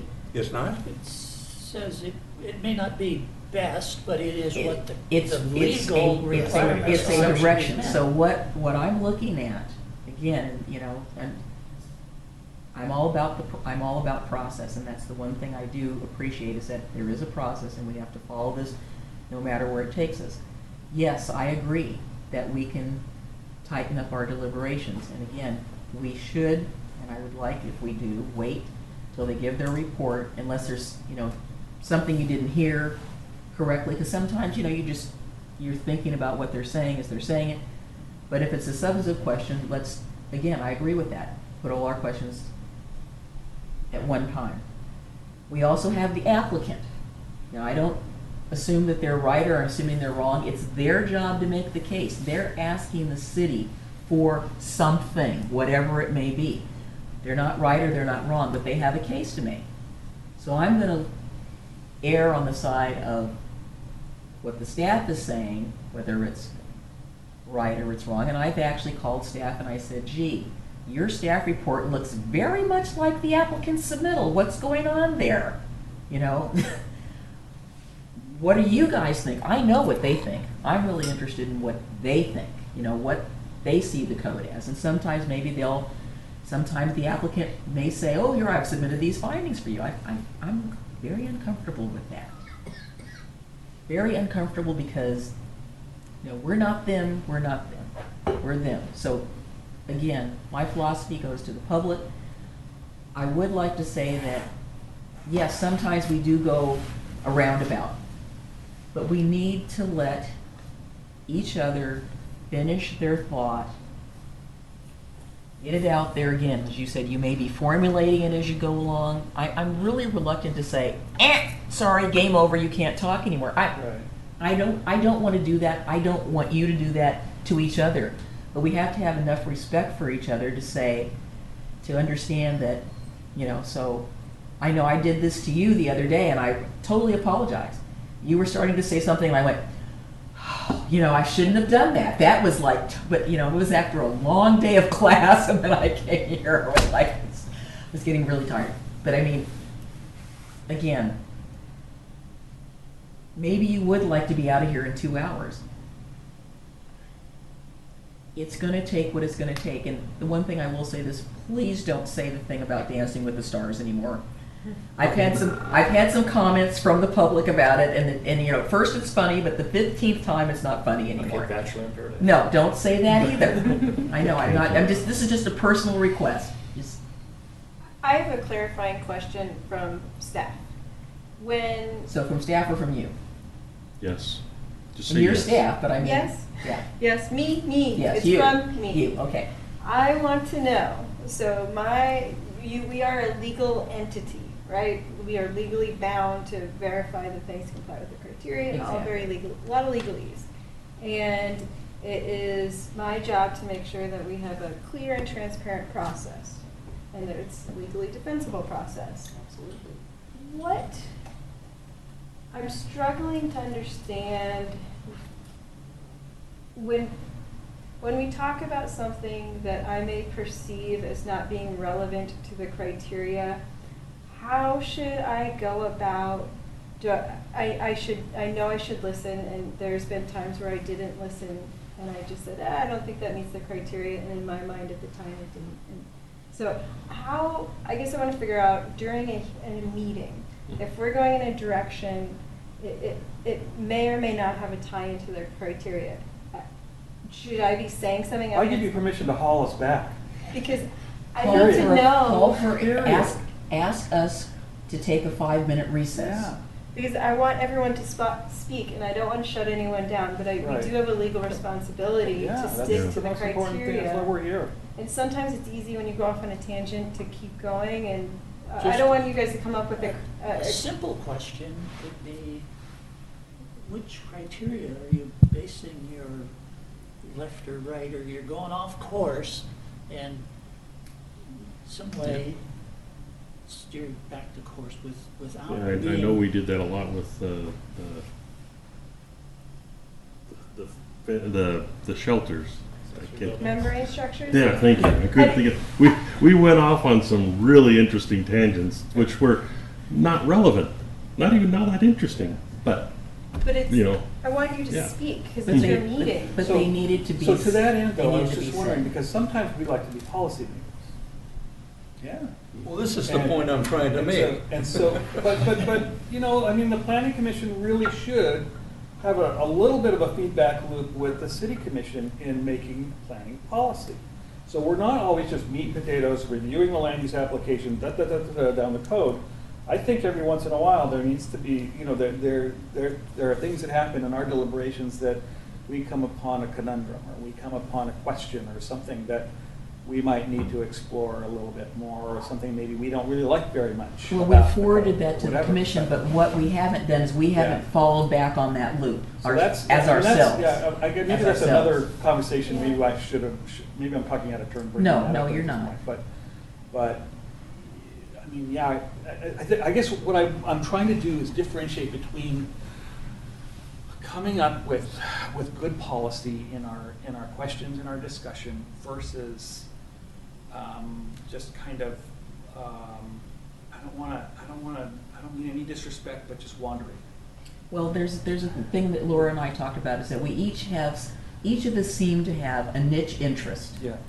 So, for instance, on some of the stuff that Zach is really passionate about, Right. I don't delve into that in my reading as much because I know Zach's going to bring it up. Yeah. Now, there's things that you bring up, I don't get into the meat and potatoes of it because I know you're going to bring it up. But for instance, we talked about talking to the city commission about tightening up our policy involving trees. Mhm. We have not followed back up with them on that, It's a and big it one. keeps coming up again and again and again, and we keep hearing about it from the public. And it seems to me that we need to go to a point now with them to say, look, maybe they don't have the stomach for it, but we need to raise it. We're a tree city, right? Well, we're allegedly a tree city. Yeah. I see the signs. So can we all acknowledge today in this meeting that it is okay for us to ask about the relevant Most criteria? Any of definitely. us, any Yes. a planning commissioner can ask another planning commissioner, any of staff, we can all say that, in that by doing that, we really respect what everyone is saying and your opinions, but we're just trying to keep our legal hat and stay Yeah. narrow. Well, where's the appropriate place to do that? If we're having a discussion and we're not to the point yet of putting together, okay, we're gonna make a decision, we're gonna have findings, we're having a discussion amongst ourselves about what we've heard from all the sides. And if we were at the very beginning of that discussion and one of them said, well, what's the relevant criteria we need to have to make this decision? I think I would be offended because I haven't heard everybody's opinion about me, not offended, but I would be a little put off that, are you trying to cut the debate? Do you need to go home and watch dance? If you want to go home and watch Dancing with the Stars, then I think you need to not be on the planning commission, because that ain't gonna happen. Well, that's what I'm struggling with is, should I wait till you have a draft condition of approval for me to say that's not legal? You know what I mean? And there's some sort of balance in there. Because Obviously, it's hard. usually there's about 20 minutes worth of discussion before we get to that condition. And I think that without being rude, I mean, I think there is a certain point in the conversation you can jump in and say, hey, I think we're kind of headed in the wrong direction here. The code really is pretty narrowly interpreted regarding this particular issue. here's what I think we ought to be talking Who should be about. jumping in? Either, I think that's legal. yeah, anyone in this either room, one. I actually. think the staff or the city attorney should. Well, it's the way that it's done. That's one of the things that I've That's talked fine, to but Laura I about. think that at this table, we need to allow for permission, and we have to acknowledge the responsibilities that we have as planning commissioners by, going over the material and being more concise in our, and more. I'd love to tell you, I agree with what you're saying. Again, Discussion. it's not always black and white. There's Well- there's definitely gray. There's gray in there. But see, my thought is for Laura or Carrie or whoever to ask the question makes me evaluate what it is I'm just kind of, like if she asks what I'm talking, it makes me go look at it and say, okay, clearly I'm not phrasing this in a way or conducting the discussion in a way that makes it clear. And so I either need to refocus, so it's like, because, I don't remember what it was, a couple, 3 months ago, you asked the question, I said, I think it's relevant because it deals with this, which was kind of off to the side of where my voice was, but I connected it. And I went back actually. I went back and actually watched that bit of it, and I was aiming to the left of my target. Once you asked the question, I was able to get back on target. And there are times when you've asked that question of either me or somebody else, and I went, in fact, I think you asked it of somebody else, and I realized I was about to comment about their stuff, and I was going to take that conversation further afield. I don't need to ask anything. I'm going to just sit back now because I was whipping the dog further down the trail. So, it's good, and I have never had a problem with when you have asked that question, and you've done it. Geez, what has it been 7, 8 years between you and Tony? Tony's a little more abrupt with it. Like, what are we doing here? That's usually how he starts. I know And that I do not care for. I really appreciate. I do not care for that. That doesn't bother me. I think that that's bothers me. No. Well, I mean. Just know we mean it with the utmost respect. We really care what everyone, and we want Yeah. to listen to you too. But Yeah. it's this legal framework. It's a tough business, Yeah, and It's a legal board, so we're Yeah. trying to. How do you steer that, you don't want to take control, but you want to steer whoever's has a conversation going that, hey, you just hold up a yellow flag and say, yeah, you're veering off the course. Or do you Turn my name flag I actually use the suggested red that flag. You I'm just looking say- over at her. She'd have these colored cards that I can see her going, okay, that's yellow. I need to say, hey guys, Yeah, or it's blue or whatever. That's simple, and as we're kind of saying here, it helps others that aren't in the spotlight that says, hey, I'm going wrong, and by you cutting that short professionally, with I don't know how, but it helps other people from jumping in to help me, and we both go the wrong direction. Well, again, don't use the word, to me, it's not necessarily wrong. Right. It may be, It's off course. it might be a little off course, but wrong, it may not be. Right. You may be bringing up something Just a that none of us thought about. So anyway, let me get some response. Let's just have the staff weigh in here, if you have any comments. And you haven't been to any hearings as far as I can remember, so. But you wrote stuff down, so you wrote down. What did I I'm not write down? picking on you. I'm not picking on you. Yeah, I just think clarity about what is expected of everyone, of planning commissioners, staff, applicants, the public, and then running meetings I wish in we could accordance control the with applicants, those. but we can't. We can though. We give them 15 minutes, and they've taken 45 sometimes. We maybe need to talk to them and say. I'd love to have them talk less. Yeah, so that's like another question. Do we want to stick to the times always? We always use the buzzer, sometimes use the buzzer. Sorry, All I right, reinterrupted. you're talking of the applicant's presentation? Yeah, Mhm. let's get back to this, so let's hear from staff for another minute. Unless No, Okay. that was really it. Just clarity about what is expected and then running the meetings in accordance with those expectations so there's no confusion. So another thing that I guess was playing in my mind was the type of application that's being presented as well. Is it a legislative application? Is it a quasi-judicial application? Did you receive public comments? Did you receive a lot of it? Did you not receive any? And I think that those are all things to pay attention to when conducting a meeting, because I think that if it's say if it's something like the accessory buildings where it's more or less just the staff interacting with you, I think there's maybe a little more time to have those maybe conversations that kind of go here and there. But if there is a room full of people that's ready to let's go, I think then it's definitely appropriate to act more, to steer everybody back on course and kind of get to the crux of the application, get to the public comment, and get to deliberation. So I think a lot of it has to do with the application as well, kind of getting a good feel for what you think those people are going to do. That's my thoughts. Anyways.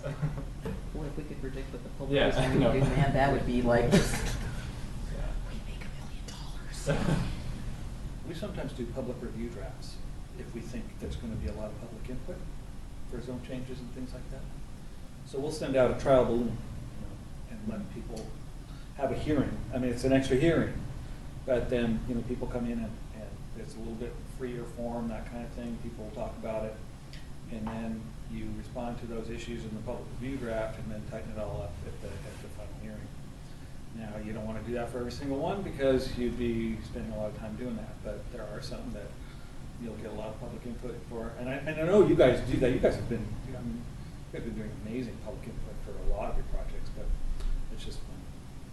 Kelly, you haven't had anything before, well, not controversial, you just haven't had many reports. Not lately. Yeah, not lately, so. Yeah.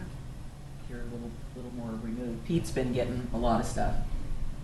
Yeah, Pete's been getting really complex, and I mean, we've done a lot of the start of the policy part this year with all of these annexations and what it means and the voter thing. You said earlier something about it's not always black and white, and I was thinking back because I heard somebody here say, well, we got a good code, we should go by the code, but isn't that a lot of what we do is variances to the code, and so that requires a lot of discussion? I didn't mean it in that way. I meant that sometimes when it's the deliberation, Right. it isn't always clear because you have applicant, staff report, public, Right. plus what you guys say. So that's like 4 things Right. in my mind that we're balancing everything. And it's very rare that we do get citizen input, and I'm not saying this public in any negative way, that we get a kernel of something that we can go, yeah, we can make a finding out of that because that's important. I mean, when we do, we do. And you've said it many times, oh, I heard this, and I'm going to put that in the form of a finding and add that to the findings because of something that we did here. Oh, by the way, yeah. Half the time we're trying to extrapolate what we're hearing to make it a cake.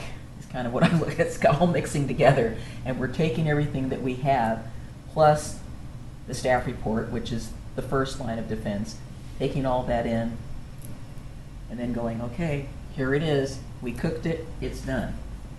Sometimes it's pretty clear, and other times it isn't. It really depends on the issue, and I know sometimes you guys don't know. You think, oh, this is a piece of cake, and then you get to the planning commission, and it's like, oh, they're all crazy about it, But I was referring directly to variances. I mean, isn't that sometimes what we need is it doesn't meet the code, so somebody's asking for we only variance. do a variance if we get a variance application. We had already made a decision on the accessory dwellings, and then everything had to change back around, even though we had gone through that But process. that wasn't I'm thinking variance in the strict sense. That wasn't a variance to me. That was a change of direction. Of Oh, where a that change was of the code. Yeah. You're change talking the about code. discretionary codes, right? The Yeah. code is discretionary. so Sometimes we there's have to some room openly for- discuss it. And by the way, it's been on my mind since you said it, but I only bring up the Dancing with the Stars to be a lighthearted moment, because sometimes we can get pretty intense. And every once in a while, I'm that kind of person. I don't want it to be that intense. You'll see it on the microphone on next Thursday. I get a little lighthearted just to make things relax a little. So one thing I would say is that personally, I think for me, it's hard to, if it gets way late at night, it's sometimes hard to make good decisions. And I know that we're balancing everything all together, and everything in the world is always a balance, right? But just as a personal note, I think it sometimes can be hard to make decisions, or the next day you think, why did we do that? Or, that sort of thing, where maybe would have been a slightly different decision earlier in the day.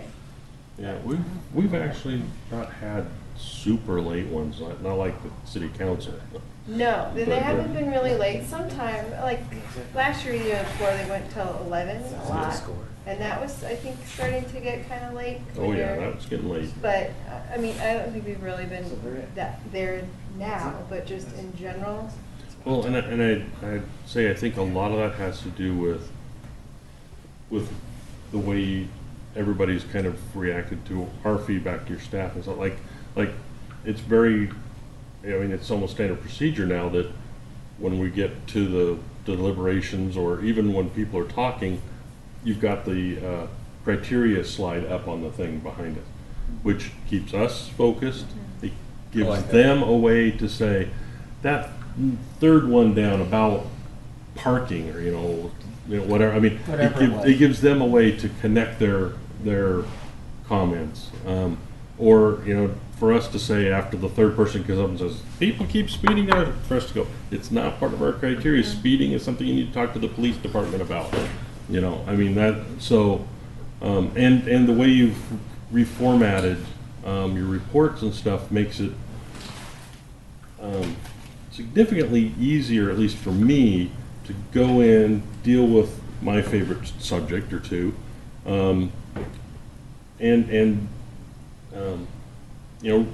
it makes it easier for the meeting to go a little quicker. And I've also noticed that some of the public comment, a lot of people are getting, I don't know if it's more comfortable or whatever, with just coming up and saying, I agree with what Dan said, and then that's their, so they kind of do what, the spokesman thing. We've said that. We've said if you agree with the other person, just come up and say that. Yeah, but I'm just saying, but people are doing it without us necessarily encouraging to do it. So, I think we haven't had any concept plans for a while, so that's good too.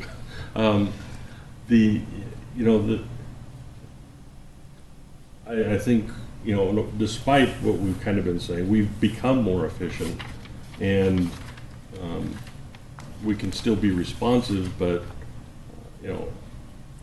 a 10 o'clock meeting seems like, we must have loaded the, I mean, this year it's been, we went to 10. Boy, she really had to pile in everything, and I know it's the clocks and all that stuff.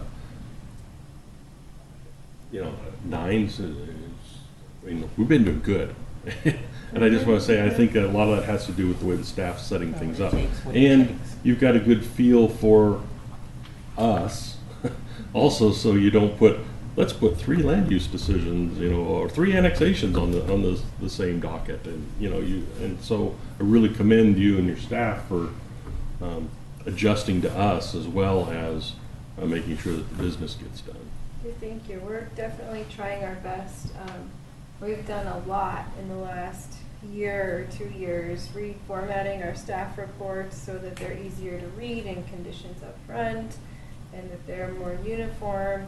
The commission reports are very different now than they used to be, so someone could get that executive summary. And I think in the staff reports, the executive summary is highlighted a little bit more. But I think staff's done a great job in keeping the criteria on the screen. So we've been kind of moving things around a little bit to try and figure out how to best serve the public, the applicant, and the planning commission by being really upfront and transparent with what we're doing and why we're doing it and how we're doing it. See, I find having the conditions of approval in the front distracting because I don't want to know what the conditions are before I've read the report. But all you have to do is flip the page. I know, that's what I do. I usually skip over that and then I go to the But when I'm looking at the report. document up here, for one thing, I hate electronic documents, so I have a real tough time reading them.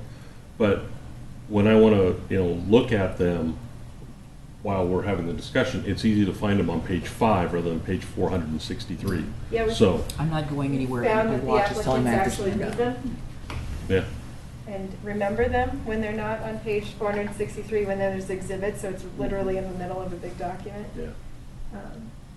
But about the time thing, the city commission has like a time that they go to, and then if they get close to that time, then they have to have a unanimous vote to go later. Did you guys want something like that, or are we just? I don't think we've run I mean, we don't have a into- problem now, so it's I hard to. don't want to be. I don't want to solve a anything problem we don't the have. way they're doing it. Sorry. It's just a personal peeve. Do we limit the agenda number? We try our best. We try our best all the time. I It's just think you're 120 doing- today. You're doing fine with that. Yeah. Just put more on it so we'll get done, we'll get through the. Well, the one thing I want to say about that is that this is a personal preference. If we don't have any, I know you guys don't want to have any more meetings, but if we don't have any items on the agenda, I don't want to see meetings canceled. Because we could be doing our work sessions with these, we need to go back around and have work sessions with the other boards like we said we were going to. So I would have hoped that the meeting on the 26th is too late now, and again, this is just me, this is not anybody else, I haven't discussed it with anyone. So we need to have a meeting with PrAC, we need to have a meeting with the Traffic Advisory Committee, we need to have a meeting with the Historic Review Board. That's what we can use those other meetings for, and then please limit those meetings to no more than 2 hours. Well, you know what I'd We have a like work to- session with them, and then we're done. I'd like to, maybe formulate some goals, like this tree thing and, maybe a few other things. You mean that something come up similar to that? In the conversation, just come up with, planning commissioners, like Oswego, come up with yearly goals that they want to accomplish. And usually they're code-based or comprehensive Mhm. plan-based Sure. or that kind of thing. But, yeah, I mean, I agree, we should talk to other groups and interact with them. But during the summer months, it's nice occasionally if you don't have anything, not to have to show up. Yeah. Not all the time. You but are I'm just getting saying. paid the big bucks to be here, so, On my wallet. It goes to a lot of night meetings, yeah, it's always nice to have one less night meeting. I would agree, but again, we can't get through everybody if, and then I have the public saying, well, why'd you cancel the meeting? Yeah. And I'm like, well, because we didn't have any agenda items. They Well, go, although the other side of it is, it's nice to have some of these holes so that if things get bounced, yes. Yeah. then there's already a hole to Yes. fill them into, Yeah, but whether see- it's that thing or everything gets notched back. Well, we had one agenda item, and then we had a work session with the natural resources. Mhm. That was perfect, Yeah. Because I just got dinged by one of the PrAC members, when are we having our wing with you? I said, scheduled. Yeah, it's a scheduling thing that's hard because it's Yeah. who's meeting and who's night and who's going to come on the off night. Right. It has It's to be staffed, always a logistic thing. Yeah. Yeah. Laura's on It is vacation. definitely a goal. Oh, all the time. Well, You're not on vacation I all think the our time. fundamental responsibility to the public is to get back to this Fasano decision, this quasi-judicial responsibility that we have. That, in my mind, that's paramount. That includes the code and our responsibility to, as appointed members of the commission. And that, to me, requires that we build a record based on findings that are presented to us by the staff, who sees 90% of the iceberg. We are the authority that establishes that record. And that, to me, is the fundamental responsibility that we have as appointed members of the Planning Commission. Without that, everything else goes away, and it's just conversation. How we get to that point is fundamental in my mind in the way that we operate our meetings. If we can exercise that discipline on a regular basis, I think we're going to come out really feeling good about ourselves. And I want you to look, I would suggest that you look and consider not just us, because that's awful dangerous, Then we start getting into personalities. Well, I don't like what he said. Phooey on that. Just phooey on it. Look at this planning commission as if we weren't on it. And what would we expect from people that we don't even know conducting public business that has to do with the future of this community? Transportation, public health, safety, pedestrian crossways, traffic, yada, yada, on and on and on. I mean, it is serious business. And we're sitting here and having a conversation about it. We won't get too loose about it, you know. What would we expect from those people if we came down here as just a visiting member of the public? I would expect a group that is courteous, that listens, that's not like they have sticks up their butt. There's a way you can conduct business, but you don't have to act like you're a stuffed shirt. And I'm not suggesting. No, I know. I'm just saying I don't want to. You asked me what I thought about that, so I'm telling you. So there's a way you can conduct business, but you don't have to do it in a manner that, not finding the right word to use. That's not what I want to say on camera. What? Stiff and formal. Friendly and What? professional. I agree Yes, with being thank you. friendly and professional, Yes. but also highlight the professional part so that we don't. And efficient. You know, we are a legal entity and we Credibility. want to act like that. We are, but we are, We can be nice. yes, we're not the professionals. We're the public. We're just a different level of the public. But everything that we do You're has a got to be legal board. relevant to the code. It's got to be relevant to the Nobody's application. disputing that. No one's disputing that. I didn't say you were. But what I'm getting at is, if you take an anonymous planning commission, how would you expect them to act and conduct business? Number one, you got to build a record, because other people are going to look at it, and LUB is going to look at it, and appeals courts is going to look at it. If you keep that fundamental mission in your mind, you see, and how do we get to that point? So that when we've done the vote, unanimous or split or whatever it is, or denial, we've done our job. We've done it based on the facts, the best. Now, it's hard. It's difficult. I mean, nobody denies that. And because it's difficult, that's why we do it. Because it is difficult. Nobody else is going to do it, and it has to be done. It's business that has to be done. Well, don't Okay. you think it's our goal to not have it go to LUBA? I mean, that's a goal for me. Yeah, that's exactly what I I'm mean- saying. That's my point. Not that I have to be worried about what they're gonna do. I don't want it to even get there. Right. So that, to me, is, it's sort of an informal goal. I wouldn't wanna make it one of those goals, but, My budget appreciates that. Yeah, well, we don't wanna go there. But what I'm saying is, if we conduct our business at the planning commission level in a manner in which it doesn't go to LUBA, then it won't.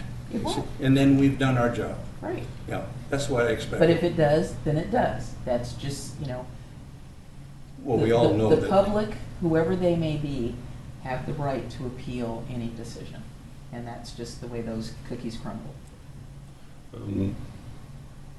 Now that Carrie spent 2 hours listening to us talk about our wallpaper, I'd kind of like to hear what she has to say about things. Well, I think already there is this balance between everyone being respectful and being nice and being heard and efficiency. And that's, you're trying to strike that balance. And, if I were going to interrupt you every time you did something that I thought was irrelevant or Off task. I would be interrupting about every 2 minutes. Every other word. About every 2 minutes. So I would say right now that there is a whole lot of flexibility. The leash is very long. And Laura and I sort of pinch each other and look at each other, and we let it go, and we let it go, and we let it go, we let it go, and we let it go, and we let it go. And I think that that's part of my job, is to wait and wait and wait and wait, because it wouldn't be a very engaging meeting if I was interrupting every 2 minutes. So what I am taking from this is a message that Laura and I should feel like we can interrupt and we'll be more assertive about interrupting, but acknowledging that we need to be nice about it, and that it's okay to let things go. The leash can still be almost as long, and we will engage in the dialogue a little bit better. Ask questions rather than wait for Bob to ask me a question, as a way to sort of turn the ship, maybe. I think that meetings run best when commissioners are really, really prepared. And because there are so many issues, and we don't know what's going to happen at a hearing. And so if you have narrowed down in your mind what are your concerns, and if Denise takes an opportunity to talk to staff about them so we know, these matters are really complicated, and staff reports shouldn't take 45 minutes. They should take 15 minutes, because we ought to focus on, because everybody's read the staff report. It's been out 7 days in advance. Let's not cover the whole world in the criteria. Let's just focus. It's going to be about traffic. We know that. It's going to be about trees. We know that. Let's focus on those things. So those are sort of my thoughts. Is one, I encourage you to review stuff in advance, ask questions in advance. If we can understand what your issues are going in, we can be prepared to respond. And then when the public testimony comes in and you realize, oh, it's really not traffic like we thought, it really is something else, we can deal with that too, because we're not flat-footed about the whole world. And we don't have an unlimited amount of time. And the 3 minutes is not intended to allow a participant to present all of their issues. 3 minutes isn't enough time to do that. We need to be encouraging folks to submit testimony in writing, because that's where we're reviewing it. And then the 3 minutes is to give the elevator speech about what you've got in writing. That's the most effective way to be a participant in a public process. And so, again, synthesize is the way to make an efficient meeting in my mind. And so those are my thoughts. Just curious. First off, so in other words, you don't want to be like a referee in a Golden State and Cleveland game. The world champion Golden Warriors, he just showed us the score. But you've got people who come up and want to read their whole statement. And they think that if they present it in written form, that only the people up there are going to see it, and they're trying to get the word across to everybody else. How do you manage to tell them, look, yes, we do have it. We know you want to get your statement read like a speech, but there's just not that much time. You know what I'm trying to say? I'm thinking of a couple individuals. I'm not saying that people don't get their 3 minutes. I'm saying you get your 3 minutes. But I'm saying the people who want to read their whole speech, and we know it. And they do often read their testimony, and that is perfectly legitimate. I have no qualms with that. I think we just need to continually educate people about effective communication and ways that help us inform the decision, like asking folks what criteria they're relying on when they're making that objection. Carrie, I have asked a couple of people who have come to the commission on several occasions when I've run into them, and I said, it would be really helpful if you could get your information to the city ahead of time so that we can read it, because we can't read it necessarily at the meeting. I mean, sometimes I'll scan real quickly. I think change the disc. Oh, change the disc. Change the disc. Okay. We're taking time out. Are you stopped right now? No, I'm not. Okay. Well, we'll take a 2-minute. So while he changes the disc, and we're going to be done here shortly. We're not going to keep people much longer. Well, it's not on. So anyway, Trevor was telling everybody 129 to 1.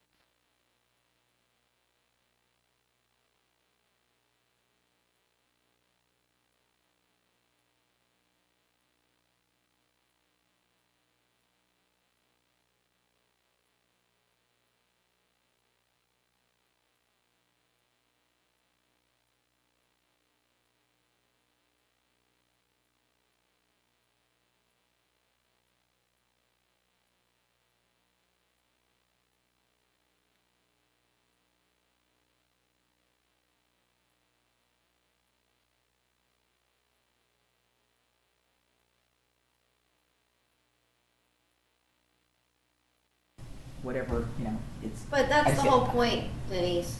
Well, no, I'm just saying, this The is, city this. is paying a lot of money for the staff to sit here.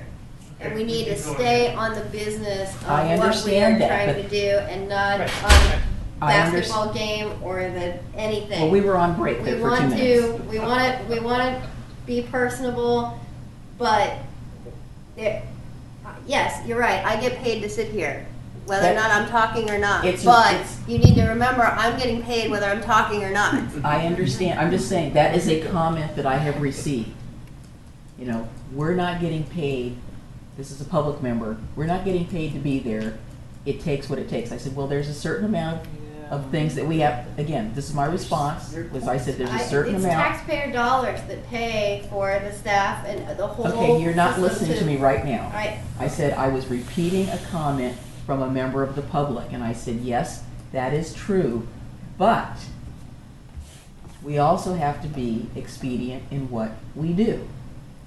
But not to the point to where you feel, you know, I said to this person, I said, not to the point to where you feel you've been completely cut off or shut off. I said, it's a balance. I said, we're walking a tightrope. I said, you have to understand there's two sides to everything that's going on there.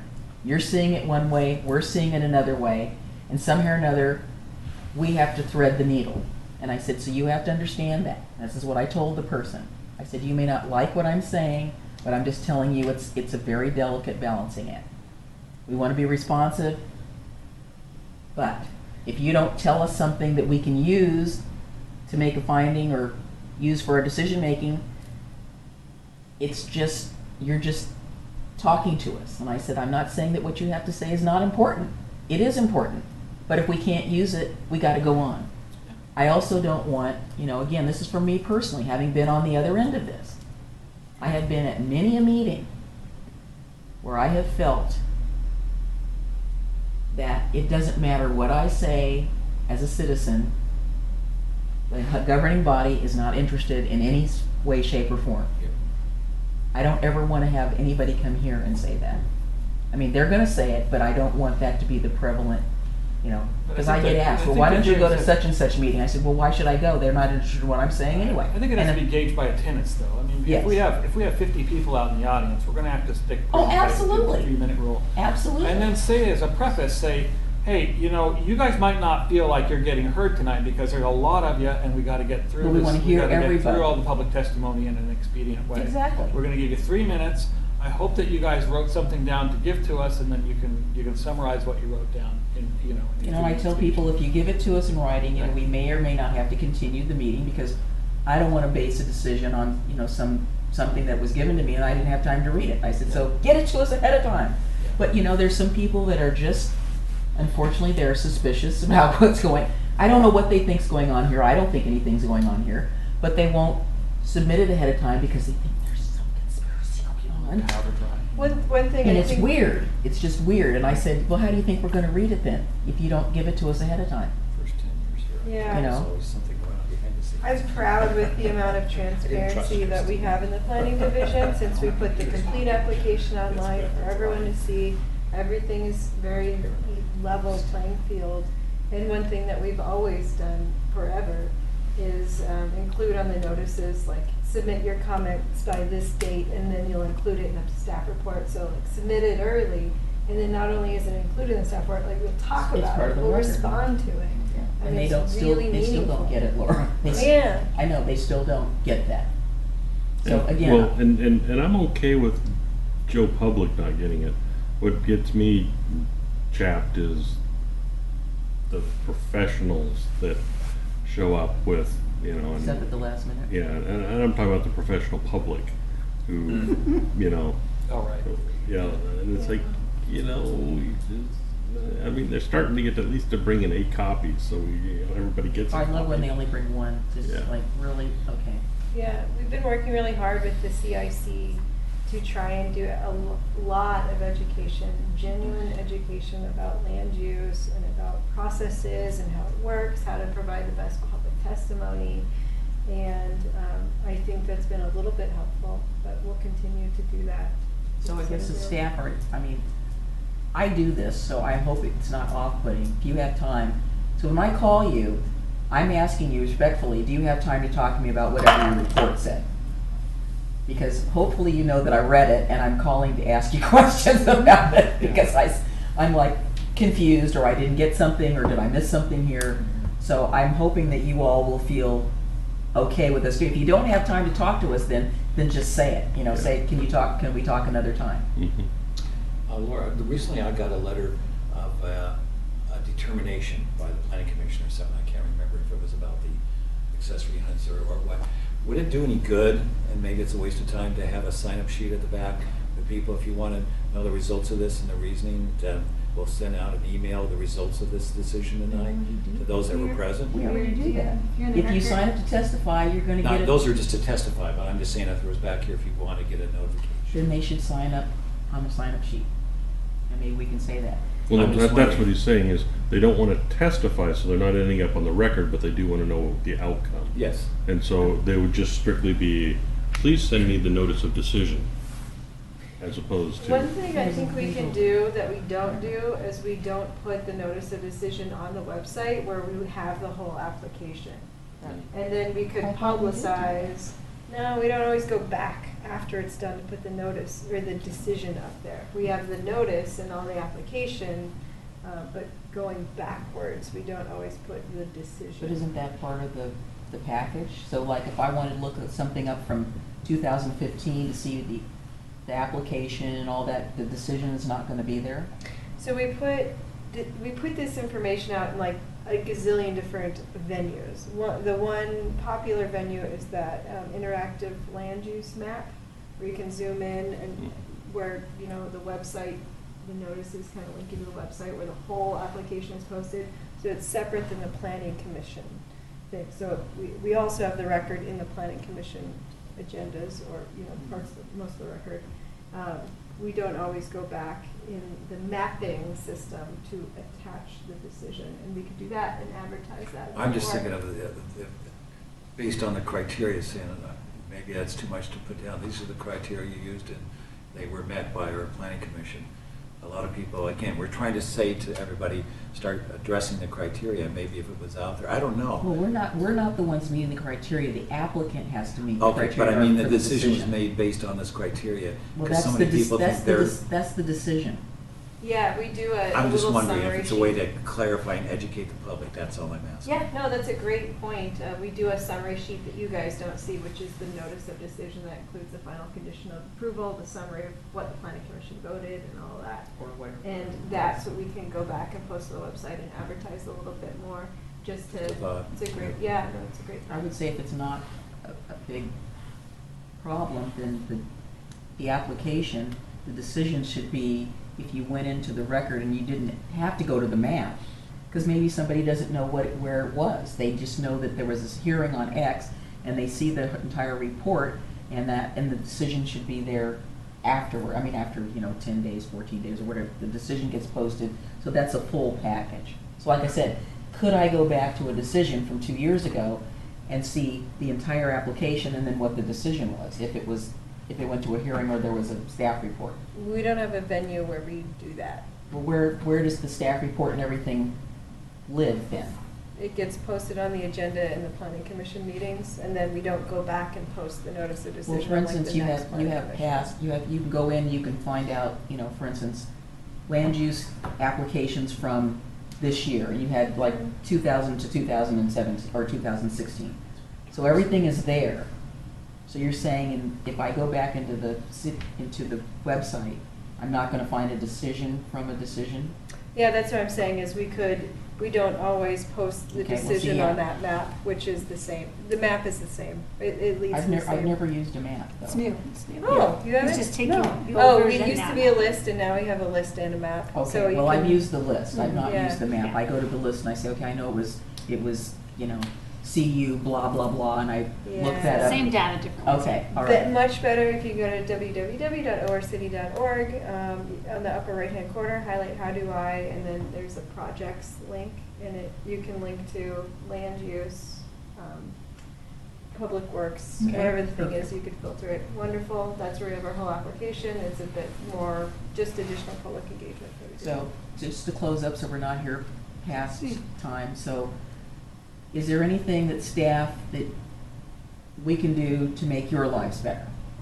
Besides calling you up and bugging you all the time? Yeah, bugging I think is good because then we have the heads up and know what to be prepared for. So bugging is more not, yeah, I would, assisting us to serve you. I'm is saying better. bugging in a very professional. In a nice way. Yes. Yeah, you're never bugging us, so we were saying the same thing. What do you guys think? Yeah, you have. I second that. I mean, if you have questions ahead of time, I'd love to know what you're thinking before the hearing, rather than scrambling for information in the middle of the hearing. That's definitely appreciated. And then after, you know, I hope that I speak for all the staff that we welcome your feedback as well on our written staff reports, on our verbal, you know, presentation staff reports. And, you know, because we, like Laura said, we are just trying to make your lives easier. So if you have feedback on that as well, you know I would appreciate hearing that and welcome that. And I'm interested in this public review draft that you mentioned, Paul. Yeah, in some places. To talk about what kind of applications. I'll send you that- a copy of one that I did. Yeah. I'm not the best writer in the world, but you know, you get the idea. I'm also available as a resource if you want to just chat with me directly, if you don't want to talk to the planner about really specific things, if you see like overarching problems or just want to talk about an application, I'm here. I have regular meetings with some of you, but not all of you, so I am here to help.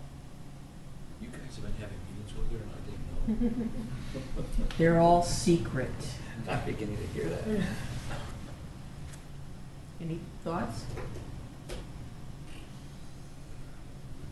I don't know if I have any You want cheesecake? thoughts beyond what's. Well, if you can think of something, obviously, please, you know, I mean, let us know. Yeah, we always try our best to get back to you. I know we're super busy up there, but we do try to get back to people as soon as we can. Let us know. Yeah, I mean, I see us all as a team, and we need to be able to communicate back and forth and left and right, because, you know, we're all pushing the same direction, and you don't want somebody pushing us off a cliff. Yeah, we really appreciate everyone taking the time to come today, and staff or planning commission, to just kind of touch base and chat with each other and make sure that we're staying on our game and that we keep continuing to do the good work that we've been doing. There is no problem now, right? We're doing a good job, and so it's nice to touch base every now and then and just make sure we stay the course. And you're all invited next Thursday night for Laura's stage presence as she presents on a stage for the Best of Oregon That's what I City. Yeah. Her first debut on a Are you stage. emceeing, or you're being asked to present something, or? I'm not really sure. She has I no- will. She's I presenting a presented category, awards. the Best of Oregon City. Yeah. Yes, Mr. Guile is the MC for the night. And we've got different people, like we asked Laura to be one of the presenters, Oh, we want because to her present. voice quality is so crystal clear. Well, I told a friend Your of mine, I'm only enunciation gonna is come if I wonderful. know that you're gonna win, because otherwise I'm not coming. And then the other thing is we have planning commission work session tomorrow night. So we did cancel one this month, but we also added an extra one this month too. Yes, and you will be, if you are It's required to have 5:30, any right? responsibilities, you're on deck, because my final exam is tomorrow night, and that's why I am not attending. Wait, are you talking about tomorrow night? Yes. I can come tomorrow night, but Yeah. I might not be able to come to the July 26th That one will be a busy one. because I have an item. Work of my session. own. Yes, well, I mean, I'm talking about July, but I'm talking about tomorrow. You won't be chairing at all, because somebody else will be chairing the meeting, but I'm just That's letting you fine. know, I will Okay. not, All right. my exam's tomorrow night. Okay. I already told you that I would not be attending. Laura, I did not what's the know my summary exam of was the that work night. session tomorrow? So work session tomorrow, we have a work session with the city commission. So there's 2 work sessions tomorrow. The first is a joint work session with you, and then there's a separate work session with just the city commission on the regular work And I session. saw something where you guys are, so coming because you're having dinner. I saw an email Oh, food. Yeah. What time does that start? Does that time start? They're much 5:30? nicer, they serve food, because it starts earlier. Taco bar starts at 5. Yes. Oh my At Hey, 5. yeah, Tomorrow if you're at night? 5 to get tacos. You didn't print your That's when the agenda? food is ready. Didn't Yeah. print your agenda out, or eat at home, whatever. Of course, Yeah. I'm So- stuck in Swan Island until 4, so it's gonna be. Well, there'll be, believe me, there'll be food left over, I'm sure. What's the agenda? What are you gonna talk about at the joint meeting? We're gonna talk about the Willamette Falls Legacy Project. Christina can. Sure, the first half will be a presentation by Alex Gilbertson and Brian Moore at Metro, kind of recapping the June 3rd event and the preferred plan, but more importantly, I think for you, the Planning Commission is really talking a little bit about what phase 1 is going to be looking like and kind of next steps between now and when it's going to be coming in front of you. I guess going to talk about the traffic stuff. So the second half is myself and Rick Williams will give a recap of the transportation access and kind of parking group that's been meeting in the 2 summits and kind of next steps. For the Blue Heron. Yeah, for the Riverwalk. Now, is there going to be, I think I told you I was busy with the Rose Festival this weekend, but I heard there was going to be another presentation of the June 3rd. at That's some point. tomorrow. That's just the brief one tomorrow. Yeah, this is a brief one. Right now, if you go on the website, there's the main blog post has 5 links. It has the preferred plan and the habitat and the historic interpretation plan and like one more thing. So there's 5 really nice, good PDFs, kind of can show you everything. So- But tomorrow is a little like kind of half Abbreviated. presentation, half answering questions. So we're kind of having 15 minutes for presentation, 15 minutes for questions for both topics. So what I've seen on TV is Carlotta up there talking about it. Does she give you guys credit, the Oregon City and your group that's been working on it? Because I've not heard her say anything other than what the plan is, and I was wondering if you guys are getting the credit you deserve for all the work you put into it. Oh, we don't worry about that. So I think Well, I will. the goal of tomorrow is really to get a head around your kind of what's coming up this next year, and what was the thinking, the big picture thinking, and really what are the near term next steps. Will we have an opportunity to, as they say, talk about it amongst ourselves? Probably not.